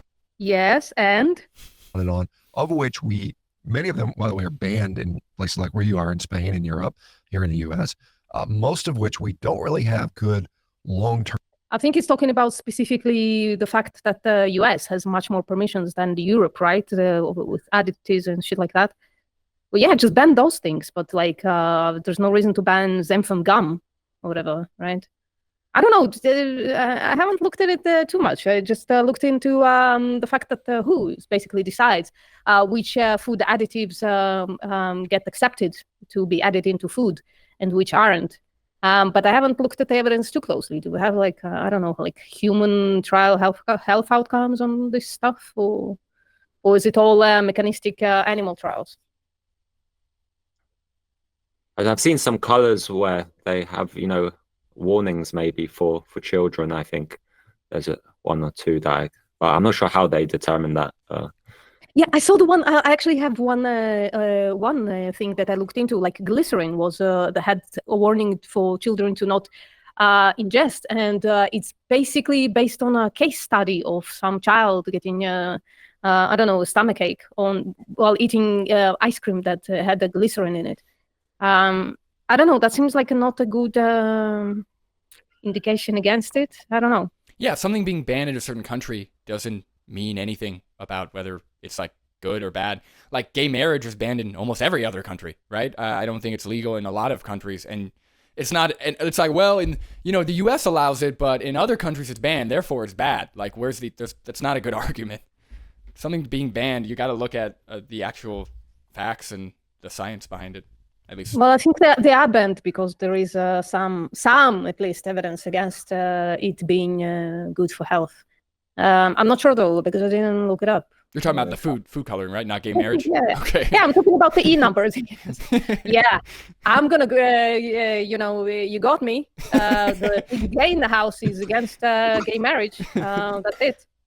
All right. But again, I'll just say sort of conspiratorial thinking that just thinking that there's not people who have sort of in this field who have thought about these problems and assessed whether something is safe for the population. And it's just sort of thinking where I know more than people who have actually studied the subject. Yeah, it's so interesting. Oh, sorry, go ahead. Yeah, sometimes it's even is just looking at the fact that there is an E number or two in food probably deters some people. Not probably, I definitely know of people who say that. And then you look it up and it's like, I don't know, something incredibly innocuous that is in all other foods. It's just basically like isolated natural product of some kind. And what reason do we have to think that if you isolate that thing from a berry, then it becomes kind of bad for you? I don't know. But I'll be interesting to see if, for example, because I think if you add citric acid to some food, it becomes ultra processed. So I'll be interesting, for example, if some steak got sprayed with citric acid, or like guacamole. Like if ingredients are like avocado, citric acid, to keep it from browning. It's like, oh, ultra processed, can't eat this. Citric acid has loads of glutamate, doesn't it? Supposedly, I never tried it, but it supposedly adds loads of explodes flavor of the food, doesn't it? Because you find it in citrus fruits, right? Yeah. I was gonna say But when it's isolated, it's becoming incredibly unhealthy. So. I was going to say, back to the conspiracy type thing. Like my fiance started going to school for public health. I went to school for nutritional science to start. And it's because we were genuinely interested in learning about the topic, having a career in the topic potentially, right? Actually trying to do work in those fields. Yes, money can lead to corruption, but unless you have evidence, like Patrick was saying, fraud or your, blatant lies, that's a very big accusation. Right. So unless you have evidence, these were people who went to school. These are people who had goals, who had an interest in the topic and who want to help. So yes, money can corrupt. And if there's evidence showing that people are taking money and corrupting the science or tweaking things that they shouldn't be, then we can talk. But until you have that evidence, you can't just accuse people of very serious crimes. Yeah. Like even the studies which are sponsored by the animal exploitation industry, I still try and read the method to understand whether it's a good study. I don't just dismiss stuff on funding. Yeah. long-term data on with regard to autoimmune disease, for instance, mental health disorders. I mean, they test them for acute toxicity. They may look at genotoxicity, where we'll see if there's nuclear damage or something like that. But outside of that, there's not any real good long-term testing on that. So we have to sort of we unleash it upon the population and then see what happens 20, 30 years later. That's the same thing that happened with this. Could be a number of things going on. Obviously, I have no idea where I am now. Kind of got sick anyway, and they still approved it. And so we have all these sort of weird ingredients that we clearly never would have eaten prior to even 100 years ago. So the effects that they may be having on us are, I would say, really unknown. And the other thing is they're hyperpalatable. I mean, they're literally designed. We have food engineers that literally their job is to make these foods addictive, and they know it, and they know how to do it, and they've got studies. They've got internal studies that show I wonder how Sean unpacks hyperpalatability. If he cashes it out into a calorie abundant thing or not. Yeah, that's an interesting point. And earlier on, he was starting talking about there's no studies looking at populations across time. There are, populations looking, in cohorts, seeing their exposure to ultra processed foods. And cereals generally are pretty health promoting, like neutral to health promoting. So there's heterogeneity. And I think when they sort of demonize ultra processed food, they're talking about junk foods such as, things with candies, which we typically see as unhealthy. So this is what they're sort of thinking: anything which is ultra processed is junk food. And hyperpalatability. There was one paper by Kevin Hall which suggested that hyperpalatability, as I understand, it's whether something tastes good, right? Mm-hmm. Tastes so good that it delays the onset of satiety, I guess. Yeah, and in this paper, hyperpalatability wasn't necessarily a factor in determining whether someone ate more or less. So it could be more that it's just the ease of eating, that it's easier, access, they're quicker to eat, don't require cooking. This is just my personal feeling. Yeah, vegan cookies be delicious. And what I like is that he says, they unleash it to the world, and then 20, 30 years later, we find out these horrible consequences or health outcomes. Number one, I'd love to see any research with anything he's talking about, but also, based on his logic, those studies would be invalid because they're epidemiology and there's confounding factors, and there's no way to know for sure that the health outcomes are linked to whatever dye or processed food he's talking about, right? So if we have 20 to 30 year cohorts where we look at the health outcomes of more meat consumption, if that can't be trusted, right, if that is thrown out just by virtue of being epidemiology, then these other studies would also be thrown out. So essentially he's created a free-for-all, right? He's saying, okay, we can't track any of this, so eat what you want, right? So why would I assume that red dyes or processed foods are any more harmful or less harmful than red meats or processed meats? If we're throwing out all the epidemiology, then go for it. They're all equal. Eat what you want. I don't know what to say, Yeah, it's a good point, Brendan. Damn it. I feed people this, they're going to want to eat more of it. And we see that with sugar. We see that with fat. We see that with salt. We see it with all these flavor additives that encourage that. So it drives unnatural appetite, unnatural eating. It's absorbed in a weird way. It has all these ingredients of which we don't really know what the hell they're doing to us. So that's kind of the general issue with ultra processed food. Now, ultra processed food and processed food are a little different. Grinding a burger patty is processing it, cooking it is processing it, me chewing something is processing it. So we do process things, but again, it's this ultra process. And I think there's a technical definition where it's so grinding is bad. Grinding is good. Powder is bad. All right, I got it, Sean. I'm writing this down. I'm taking notes. And yeah, you can make powders through grinding. Pestle and mortar. Oh my God, dude, I can't. Like, it's such a weird I'm sorry, line. But pestle and mortar can't do the same thing as the mechanized grinding. So you are incorrect, Patrick. Pestle and mortar is okay. Mechanical grinding is not okay after a certain particle size, I guess. Hold on, what if I sit on a burger by accident? If I sit on a burger, is it too processed now? And like I smush it or something, Like this is such a weird line that he's drawing with no evidence. What if I take the advice of people who say that you should chew every piece of food for 40 times before you swallow it? Is it more processed than how Sean does it usually on camera, that he bites into his steak and chooses like 3-4 times before he swallows it? Yeah, with a machete. because he wants to feel all cool or something. I don't get that either. The machete that what he uses. Fucking role play it is. I know. My God. Been dramatically altered from their original form, and there's often ingredients that are not contained, let's say, within the average kitchen. I mean, I don't have any polysorbate 80 or... Guys, I don't have an apple in my kitchen. I'm sorry, I just don't understand this logic. Look at the health outcomes, dude. Look at the health outcomes. Why is all this waffling? Why? Mono and diglycerides sitting around in my kitchen cabinet, and most people don't. But this is what these sort of factories, adulterate the food with, and it's interesting. Guys, I don't have meat in my kitchen. I haven't had meat in my kitchen. Frankly, I've been vegan for 9 years, but I haven't had meat in my kitchen for like 10. Like 11 or 12. So therefore, meat is not healthy, guys. Interesting to see that. Some of it's done for shelf stability, because if they can sit on the shelf for 6 months or a year, they don't lose that product if it goes bad. So when I go to the store and say I want to buy some heavy cream, for instance, there's a version where it's just cream by itself, and then there's a version with cream plus, I don't know, xanthan gum or guar gum or carrageenan, and that costs almost half the price. Carrageenan, you mother. For the poison. The poison version is cheaper. I'm kind of obviously being... Hold on, does he have evidence that it's poison? I thought That's a big word. Don't have evidence poison. Well, and also he's acting as if shelf life or stability is bad. If anything, it's a great advancement for food security, right? If everything goes bad in 3 days, our food production has to be so on point, and everything has to be so on point so people don't starve. But if you have food that can last a year, 2 years, 3 years in a can, you have almost guaranteed food security. So what's more important, right? Not having gum in your food or starving, potentially? I don't understand. Good point. Yeah.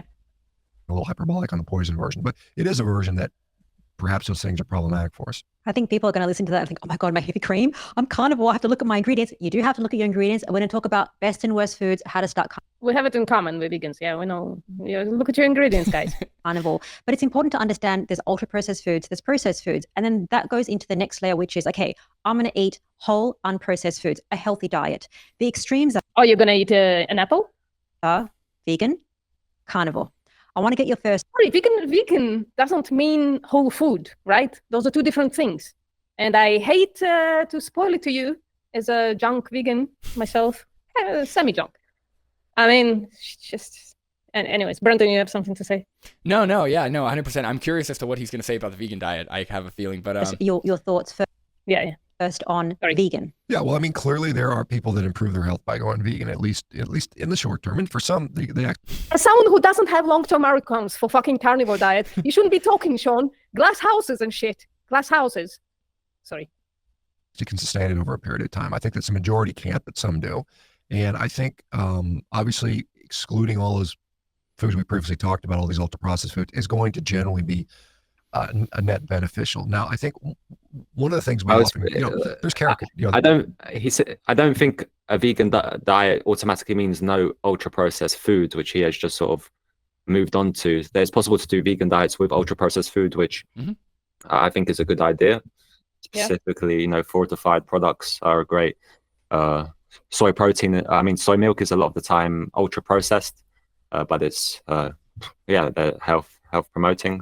Yeah, I think in their book, any diet that eliminates what they consider ultra processed, wherever that line is like automatically a healthier diet. Which, I mean, if we look at a vegan diet that does exclude processed foods, right? Yeah, I mean, because you're also excluding like processed meats, different things.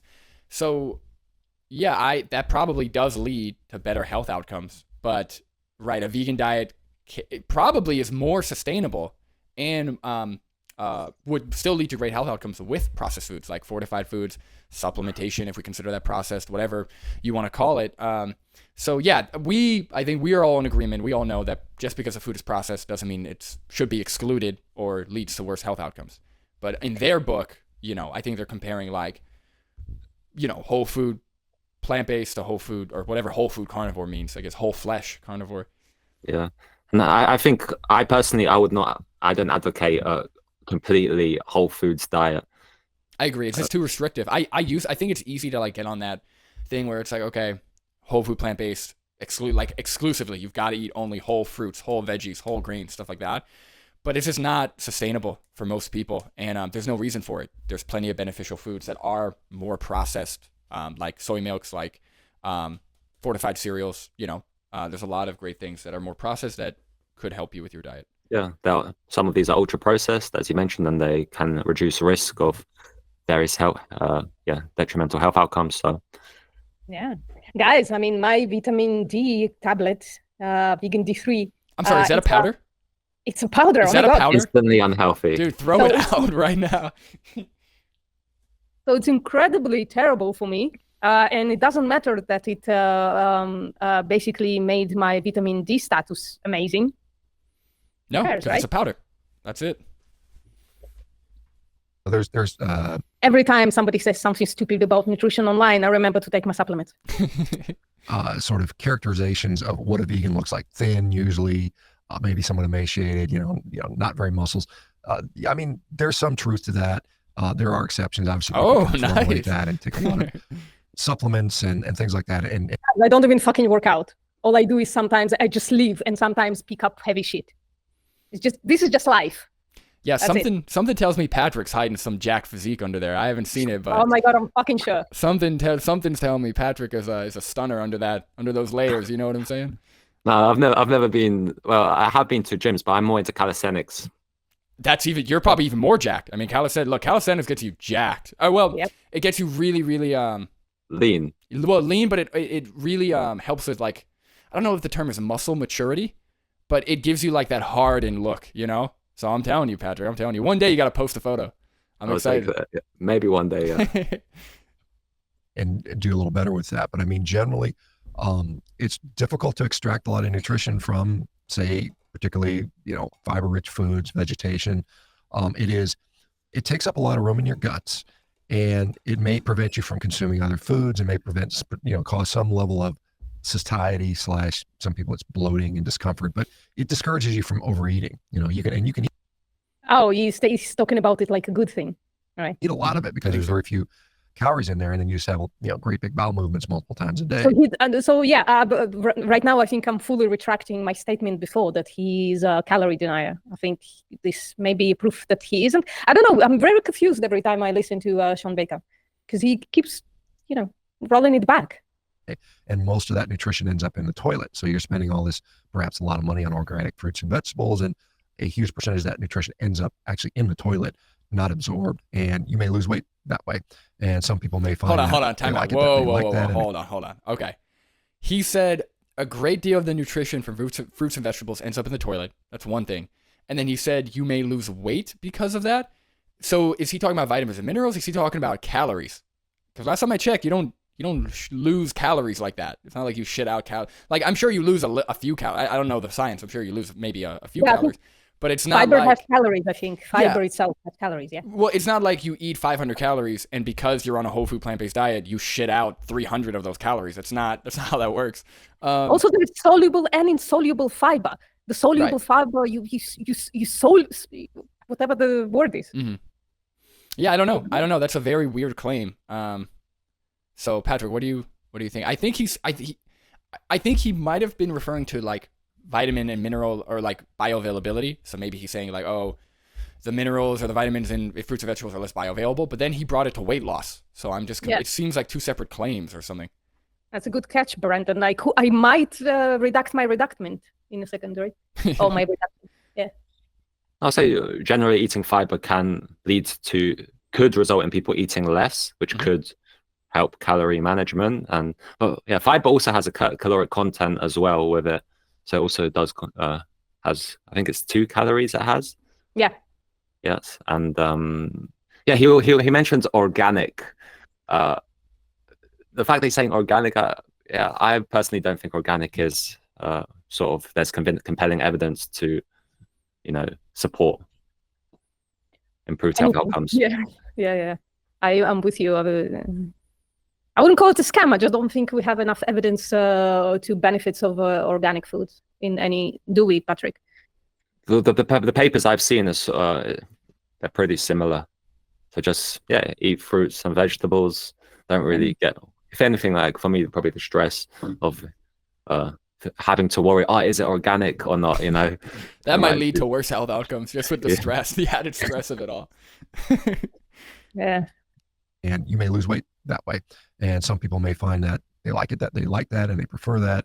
And there's, you can obviously have a tremendous amount of variety. There's, like I said, there's a lot of overweight, obese, sick vegans that are consuming, again, the ultra processed food, the sugary vegan desserts and things like that, or the ultra processed vegan cheeses and fake milks and whatnot. So that is, what I see with veganism. Now, again, there are a few people, a very small percentage, that sustain it and seem to be relatively healthy over a period of time. Although just the 18 of us here. That's it. It's just the 3 on the panel and the 15 people in the chat, and the rest can't sustain a vegan diet. Absolutely not.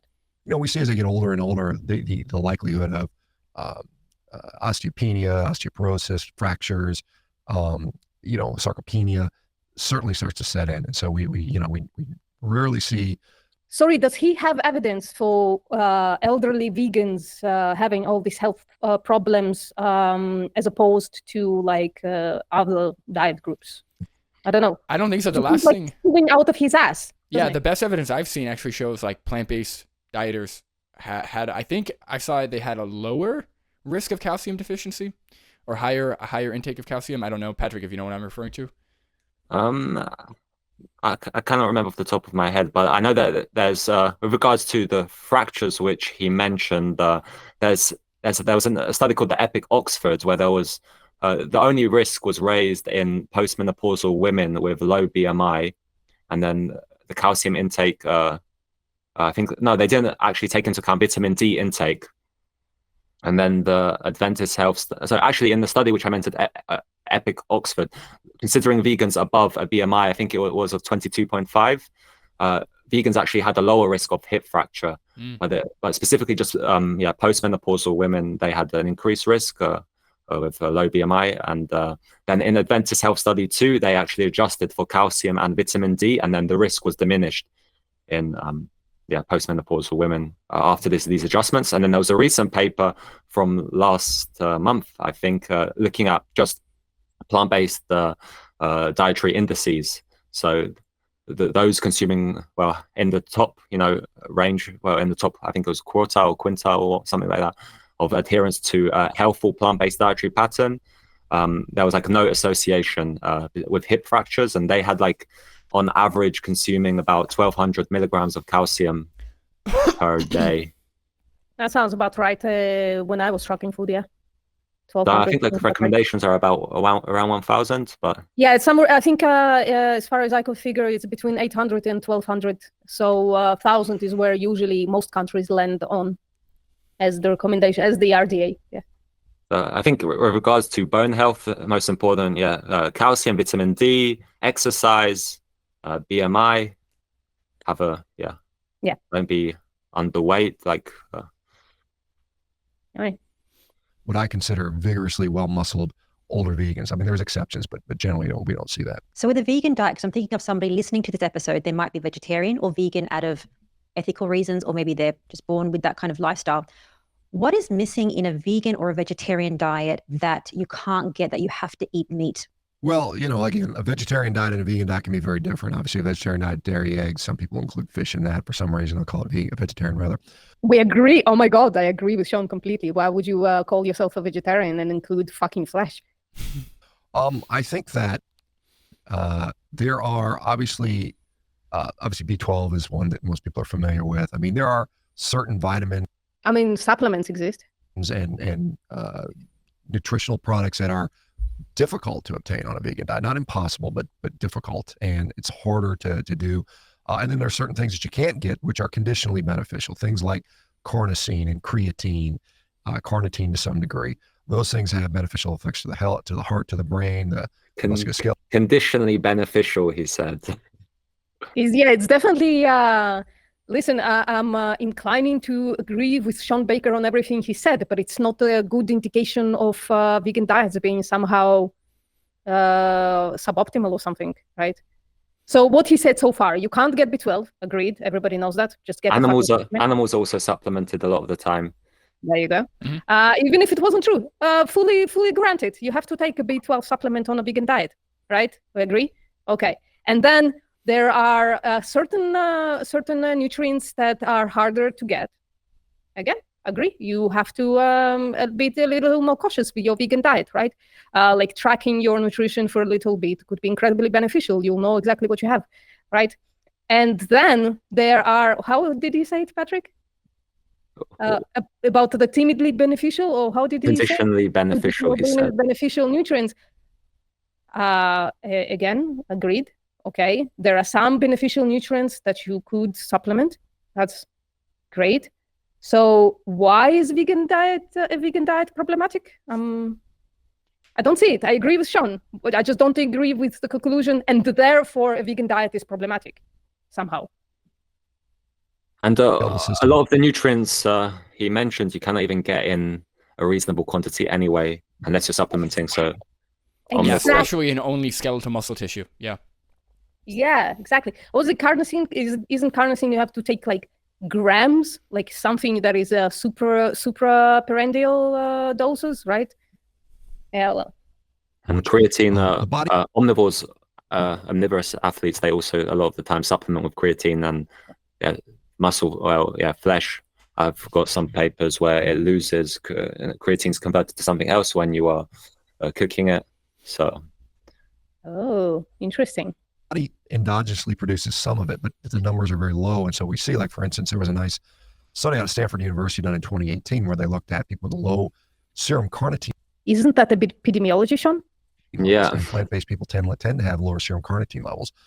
They had a higher rate of major depressive disorder. And so you can get plenty of carnitine by eating, say, a steak or something like that. So those types of things. I mean, obviously, we hear about vitamin K2, vitamin D3. Go. K2, D3. Yeah, so K2, the MK4, it's not really well absorbed compared to MK7, which is a natto, which, most vegans don't really eat natto anyway. I've tried it a few times, and there's some research suggesting that, the gut can produce, vitamin K2. And D3 I've got right here, guys. It's a light chain D3, right? The vegan D3 right there. And vitamin D2 also does raise vitamin D levels, just not as efficiently as vitamin D3. Yeah, and they put that stuff in all the milks, don't they? And in cereal, right? If it's a vegan cereal. Usually, I feel like if it's a vegan cereal, usually they don't do D3. They do D2 usually, because it's cheaper. D3, vegan D3 is a bit more expensive for companies. So yeah, but the milks for sure, yeah. Yeah. But there's a zinc does zinc leucine light? Is zinc a problem? Nope. Just take a multivitamin. Everything's in a multivitamin. Almost. Well, it depends on the vitamin, but you could find multivitamins that have literally everything you need. You could find some that have 10 vitamins and minerals. You could find some that have 4. You could have like singular multivitamins. It just get what you need. That's all. Yeah. But there's zinc does zinc, leucine, lysine, all these amino acids which are indispensable and very important. I mean, leucine is kind of like the trigger for muscle protein synthesis, and it's harder to get. The isolated protein source of the highest leucine content, if I remember correctly, it's corn protein. Oh yeah, I remember that. Yeah. So.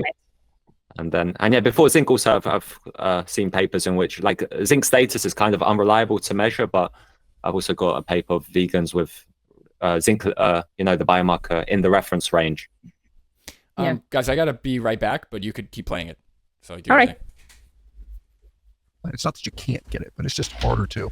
And so unless you are very diligent and you supplement adequately, and they're finding out more and more, that more and more supplements are being added. Like recently, taurine was discovered as a product that's found exclusively in meat. Taurine is found exclusively in meat? Patrick? I think maybe in a greater quantity. Yeah. But exclusively in meat? The first time I hear about that, sounds just like something, again, that he pulled out of his ass. Yeah. Or Red Bull. I don't think so. Like, I think I've read some plant foods having some taurine, but I'm not too sure. Do you know? No. Maybe I'll have a look while we play the video. All right. If you want to drink the supplements. is also lacking in a vegan diet, and it also has benefits to our brain health. Never mind. I'm just gonna continue playing while you're looking for it. So you're I finding think the body can make taurine itself, right?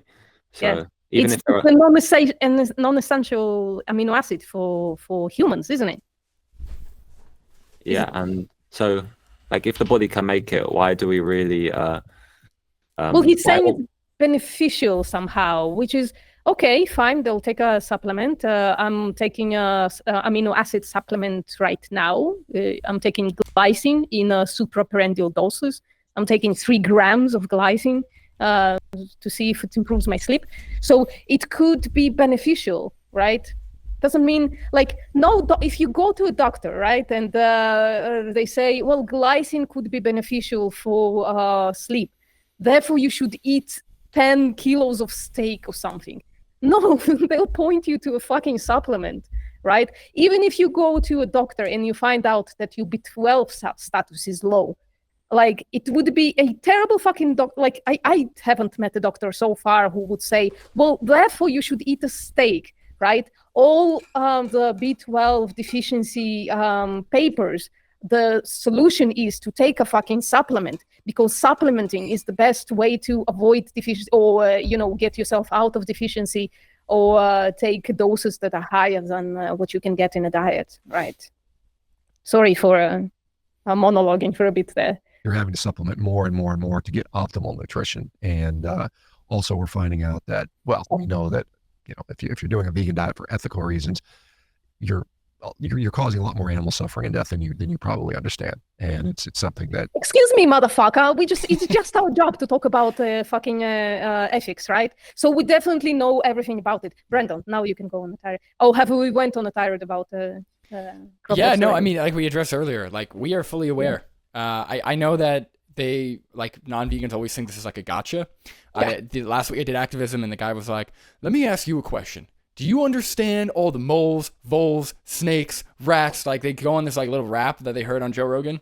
And I'm like, and even before he said that, I'm like, you're gonna ask me all crop deaths, right? You're gonna ask me about the dead. He's like, yeah. And I'm like, okay, let me explain.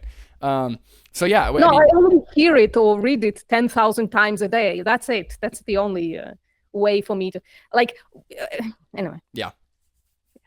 I think if you really look at it in depth, you'll understand that, and it may be more ethical just to eat, a diet that includes meat, particularly if you are particular about how that meat is sourced, and that can be probably the most ethical thing you can do. Wait, is Sean advocating for vegans to go on an omnivorous diet? I think, and this is a claim. He talks about diets that includes meat, right? So it means it doesn't center meat. Well, I think I've heard this claim from carnivore dieters in the comment section of my videos. The idea that you can survive on 2 grass-fed cows a year, right? So their claim is, okay, if I kill and eat 2 grass-fed cows over the course of an entire year, I am technically responsible, or they're speculating that they would be responsible for less animal deaths compared to the deaths that occur in monocrop agriculture or something like that, right? Mm-hmm. There's a couple problems with that. Number one, let's just say we grant that someone on the carnivore diet does only kill two cows a year, right? And eats 2 cows. You might be able to make the claim that it results in less death or less of an impact on animals, but the claim that it is less immoral or less unethical, I think is completely false, right? Just like if somebody kills 5 people a year in their car by accident, right? But then they murder 1 person, right? The murder is always going to be more unethical, right? The intentional, premeditated killing, exploitation, etc. It's always going to be more, I would say, morally problematic. But separate from that, if we are comparing the numbers, you also have to account for the fields that are plowed for the cows to graze on, because they do clear the fields. They create like, I don't know if it's or pasture land. Yeah, you have to treat that field a certain way. You also, during the winter time, you also have to grow hay and grass to feed to the cows, which requires you to chop that grass and chop that hay, and results in animal deaths too. So there's a lot more to it than just the 2 cows that you are killing. But again, we would never swap out car accidents for murders even if there were less murders, even if there were less deaths occurring during that year. You know what I mean? Yeah. And again, none of this is fucking irrelevant because those people are advocating for meat-heavy diets or meat-only diets as the natural human diet, and yet for everybody to eat that diet, you have to kill 2/3 of a human population. Yeah, not to mention, of course, not to mention that it's unsustainable for the land that you would need for this 2-cow only grass-fed diet. But yeah, I agree.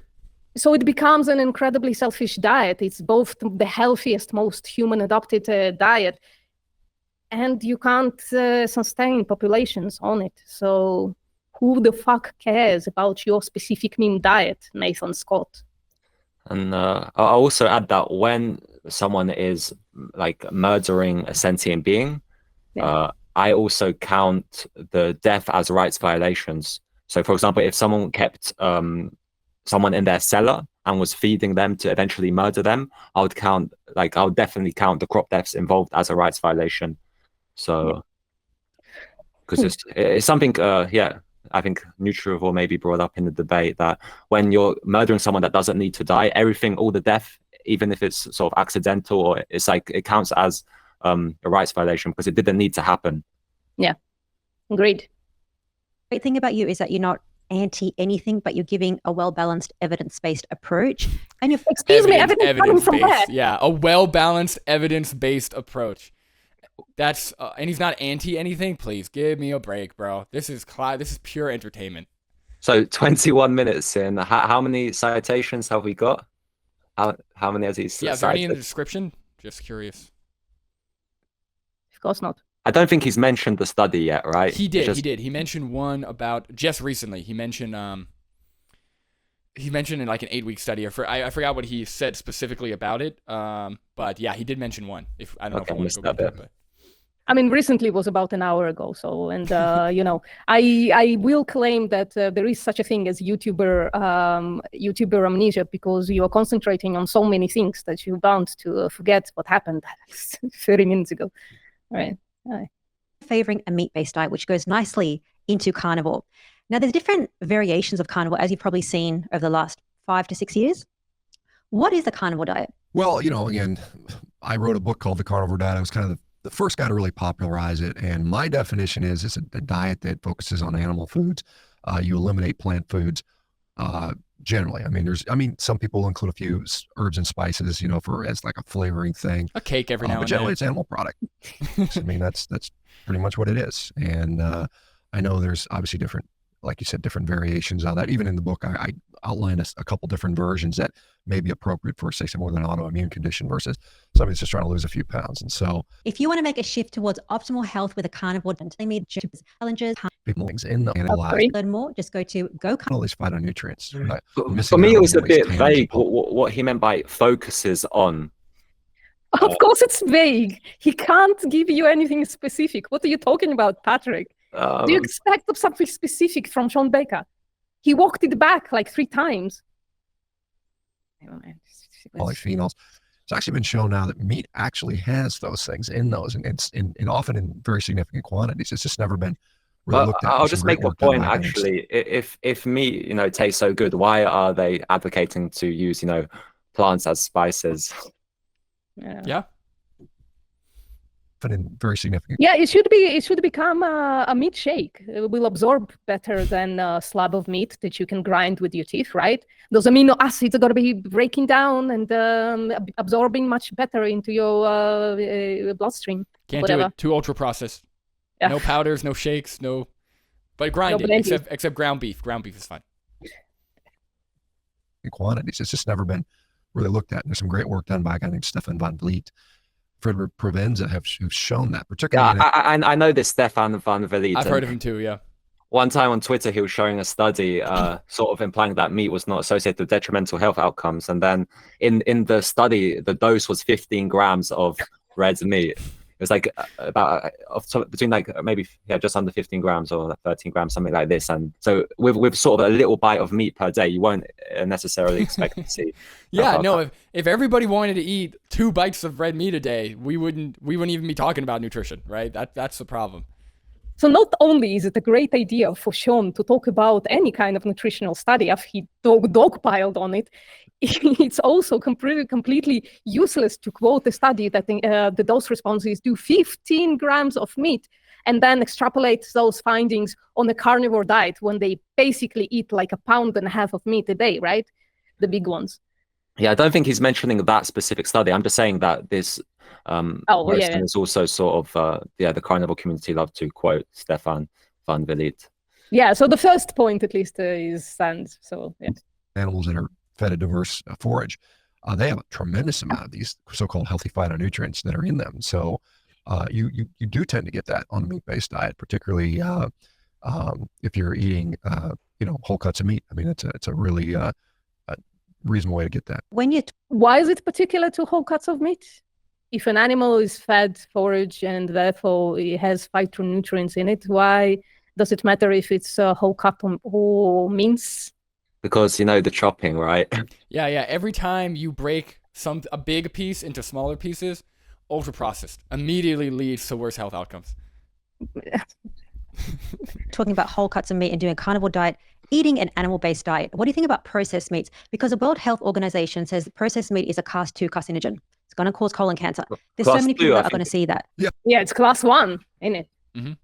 The processed meat is class 1. It's the red meat is class 2A. And here's what I find so interesting, right? We have this, and I don't want to appeal to authority, but we have this really large, health organization that put processed meats into the category where it literally says most likely causes cancer or something, right? It's pretty much saying this causes cancer, guys. Like look out for it. And people are eating bacon salads, just salad. Did you see that on Instagram? Yeah. Just salads made out of just bacon. People are it's just so crazy, the psychology, how people are more confident in their own beliefs than a large health organization filled with tens of or probably hundreds of health experts who have come to some kind of consensus here. I just don't understand. Where is this confidence coming from? Where is this it's that's why I'm saying this is way more conspiratorial than people think. I don't think it's just dishonest. I think there is something psychological happening here with people and their dietary choices. Yeah. Specifically for processed meat, there's studies involving alkylating signatures. So, sort of through a mediator, sort of strengthening the thought that it can increase the risk for colorectal cancer, because people who had greater consumption had a greater amount of these alkylating signatures, and then lower survival rates following colorectal cancer. Heartbreaking, isn't it? Yeah, I don't get it. Yeah, well, I mean, again, obviously, processed meat has a lot of different nuance and variation within that. And so it's, what do you mean by processed meat? Is it some uncured bacon? What do you mean? What do you mean by processed meat? Did you not just talk about being processed and ultra processed? You know exactly what it is, don't you? He's like, what do you mean by processed meat? Are you talking about powdered meat? Because if it's powdered meat, then that's a no-go. But are we talking about bacon? Because bacon's good. It's that's so funny. Bacon versus, because you can go to the local grocery store, big box grocery store, and you'll get some prepackaged meat that is smothered in soybean oil and sugar and 50 of those processed ingredients. And so there's a difference in what do you mean by processing. If you go to you're in Spain where they have lots of hams. I'll just quickly add that soybean oil is generally in the right dose, I'll guess, because vegetable oils are pretty consistently health promoting. And with regards to go ahead. I was just saying, what he's implying is that processed meats are really only bad when there's sugar and vegetable oils on them. If there aren't any sugars or vegetable oils, processed meats is a-okay, buddy. That's so silly. Yeah, all right. And there's also studies which look at sugar up to a great amount of percentage of calories to see if whilst adjusting, and saturated fat is the one which finds a relationship for.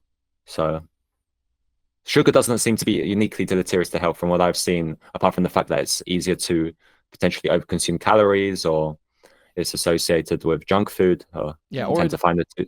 Or in overweight individuals, or people who have trouble with what's it called, insulin, right? Insulin resistance. obviously, sugar's going to be a problem there. But if you're at a healthy weight and you're not type 2 diabetic, I haven't seen anything weird or anything bad about sugar either. But yeah, high carb diets in the population that have a high diet quality, they also tend to be beneficial. So there's also this idea that people who have diabetes, they should just avoid all carbohydrates, and which is not the case from what I've seen. Guys, you don't have to convince me to go eat some chocolate. Seriously, I'm going to do it. Every food could be part of a healthy diet. Yeah, there it is. There it is, buddy. Yes. It's your, when you get merch, it's your t-shirt. It's his catchphrase, That's yes. Process, but if they're done kind of an older style where it's limited ingredients, maybe to some seasonings and some salt, I think that's a different picture altogether. And, if we look at, again, WHO, World Health Organization, back in 2015 via the IARC, the International Association of Research on Cancer, had a 22-member panel where they concluded that, processed meat was a class 1 carcinogen, unprocessed was class 2. That decision was not unanimous. About a third of the people on that panel said, no, that's not correct. They threw out all the evidence that would discount that. And, subsequently there has been a huge... Well, I wonder even if this is this recaption of things is true, I wonder what they threw the evidence against it for. Yeah, I don't think that's a correct characterization. I don't think they threw out the evidence. I think there was probably stronger evidence associating processed meat with increased risk of cancer. And 2/3 of the panel agreed with the stronger evidence, or at least followed the stronger evidence. I don't think... It's not like 2/3 was like, no, we're just going to throw out whatever the 1/3 is saying. Again, he's like framing it like the 99% versus the 1%, like he's the 1% fighting for the truth, which just isn't true. Yeah, and why is he not critiquing the data, as a, rather than coming with all these different sort of mental gymnastics? And there's a paper in 2018 also by Schwimmshackle also finding, even after this date, there's still more findings being reproduced to support this this hypothesis. Only Sean knows. A huge amount of research that has shown that is not necessarily so. I mean, the group, he just made that up. The Nutrex organization. He just made. I think he just made that up. He starts stumbling. I feel like he knew he lied. He's citing something here. Okay. That Washington University, looking at the burden of disease study, showed that the data that has been based upon is very weak. It's just extremely weak evidence. It doesn't really have a strong signal, so it can be sort of thought of as weak evidence. The other thing is, I don't know what he means by weak evidence here, or strong signal. I don't know what. I need to get more clarity on that, because... Well, strong signal. Is he talking about some kind of epigenetic evidence? Could it be? Because I know in epigenetics, which is a lab that I work for, they talk about signals. So I don't know. I think it could be something to the relative risk ratio is not high enough or something like this. So also, is he talking about processed meats or is he talking about regular meats? Is he talking about... No, it's processed for now, I think. Okay. If we look at why do you think there is a difference in evidence between processed and regular red meat? Well, no, I don't know. Because he's kind of just speaking so vaguely that was this post saying there was weak evidence to support regular meat? Was he saying it's weak evidence to support processed meat, or both? He's just leaving out every detail that would matter. He's just kind of saying what they said very vaguely. Yeah. Right. Well, yeah. If they provided the link in the sources, we could have taken a look, but it's not there, right? Nah. For instance, studies out of Asia, which are very different. The way they consume their food in Asia is a little bit different than we do in Western societies. Most of the meat that is consumed in a Western sort of diet might be hamburgers, hot dogs, pizzas. Often they're consumed alongside other foods that are problematic. Whereas in Asia, these meats might be consumed as part of a stir fry, with a bunch of vegetables, which are quote unquote supposedly healthy. They're probably healthier than.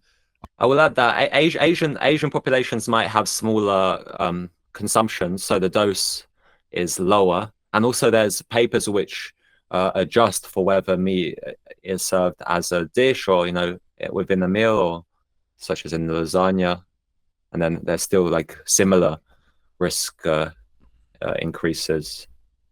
So is there evidence, Patrick, for vegetables being healthy? What is this just a question? No, because he's claiming that he's adding quotes around vegetables being healthy. Replay what he said so I can see. What? From a stir fry, with a bunch of vegetables, which are quote unquote supposed to be healthy. They're probably healthy. He's like, which are, quote unquote. He's immediately walking it back, by the way. Oh, they're probably healthy in this scenario, blah, blah, blah. But before, people are going to remember the claim that vegetables are not healthy. But Patrick, yes. I'll just add that I personally, I don't really care whether or not meat is health promoting or not, because it wouldn't justify the behavior. So, and this is what I try and tell like carnivore dieters in the comments or something, like, I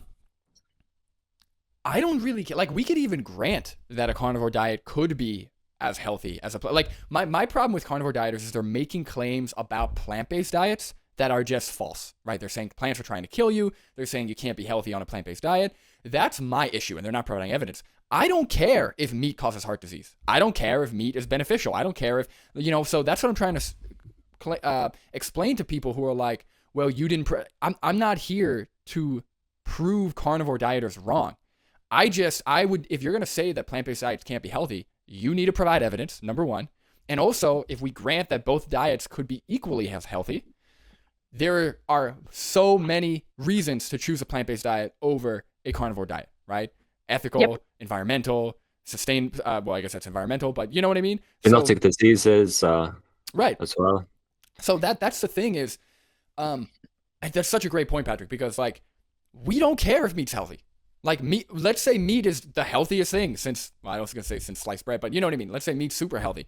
Doesn't really matter because we can be healthy on a plant-based diet. And that's ultimately all I care about to make my decision. Like, can meat be part of a healthy diet? Yes. So far, the evidence we have that I've seen is that doses consistently above 100 grams per day of red meat is going to be detrimental. But I think it's important to be objective, so that we also be objective with the health outcomes of cultivated meat when it's released. Maybe we could actually do a double-blind trial comparing cultivated meat to animal flesh. Well, it should be the same. Right, you would think the outcomes would be the same, but that would be interesting. Yeah, maybe there's other factors. Maybe it would. You know what would probably help? It would probably have less pathogens or less foodborne illnesses or whatever. That would probably decrease with lab-grown meat because you could control for that a lot better. There is another thing that is going to incredibly decrease: stress hormones. And it doesn't matter how you kill an animal; stress hormones are going to happen first through CNS and then through ANS. I have a video about that on my channel. And is this in relation to health outcomes or just? I have no idea if what kind of health outcomes on stress hormones. It's just not gonna exist in the lab-grown meat. But yeah, I think the point about the pathogens is quite a good important one, particularly because I was reading a study the other day that just with liver in, I think it was in Belgium, maybe contaminated with all sorts of I kind of, what bacteria it was, I can't remember off the top of my head, but just generally when it's in a controlled environment, we would expect it to be better. Yeah. Yep. Healthier than obviously a Coke and French fries or something like that. So there's a nice study out of Asia, was produced I think in 2019 or 2018, where they showed that all the data out of Asian studies don't really show a relationship to any type of meat, whether it's processed or unprocessed, in increased risk of colorectal cancer. I've cited that study many, many times. And so that was out of Korea, by the way. So it's one of those things where, again, it depends. What do you mean by process? What's it processed with? And I think that's really the issue, quite honestly, and how we consume our meat in general. So when it comes to... I would be interested to see whether that study had a dose of more than 100 grams per day. I was going to say, to Patrick's point that he said earlier, Asian countries usually have a lower consumption, at least compared to the US. So they're pretty high in soy and plant-based food in general. So yeah, that's a good point. I think if we looked at the study, I would probably expect to see a much lower dose compared to what we see in the US or other countries. Yeah.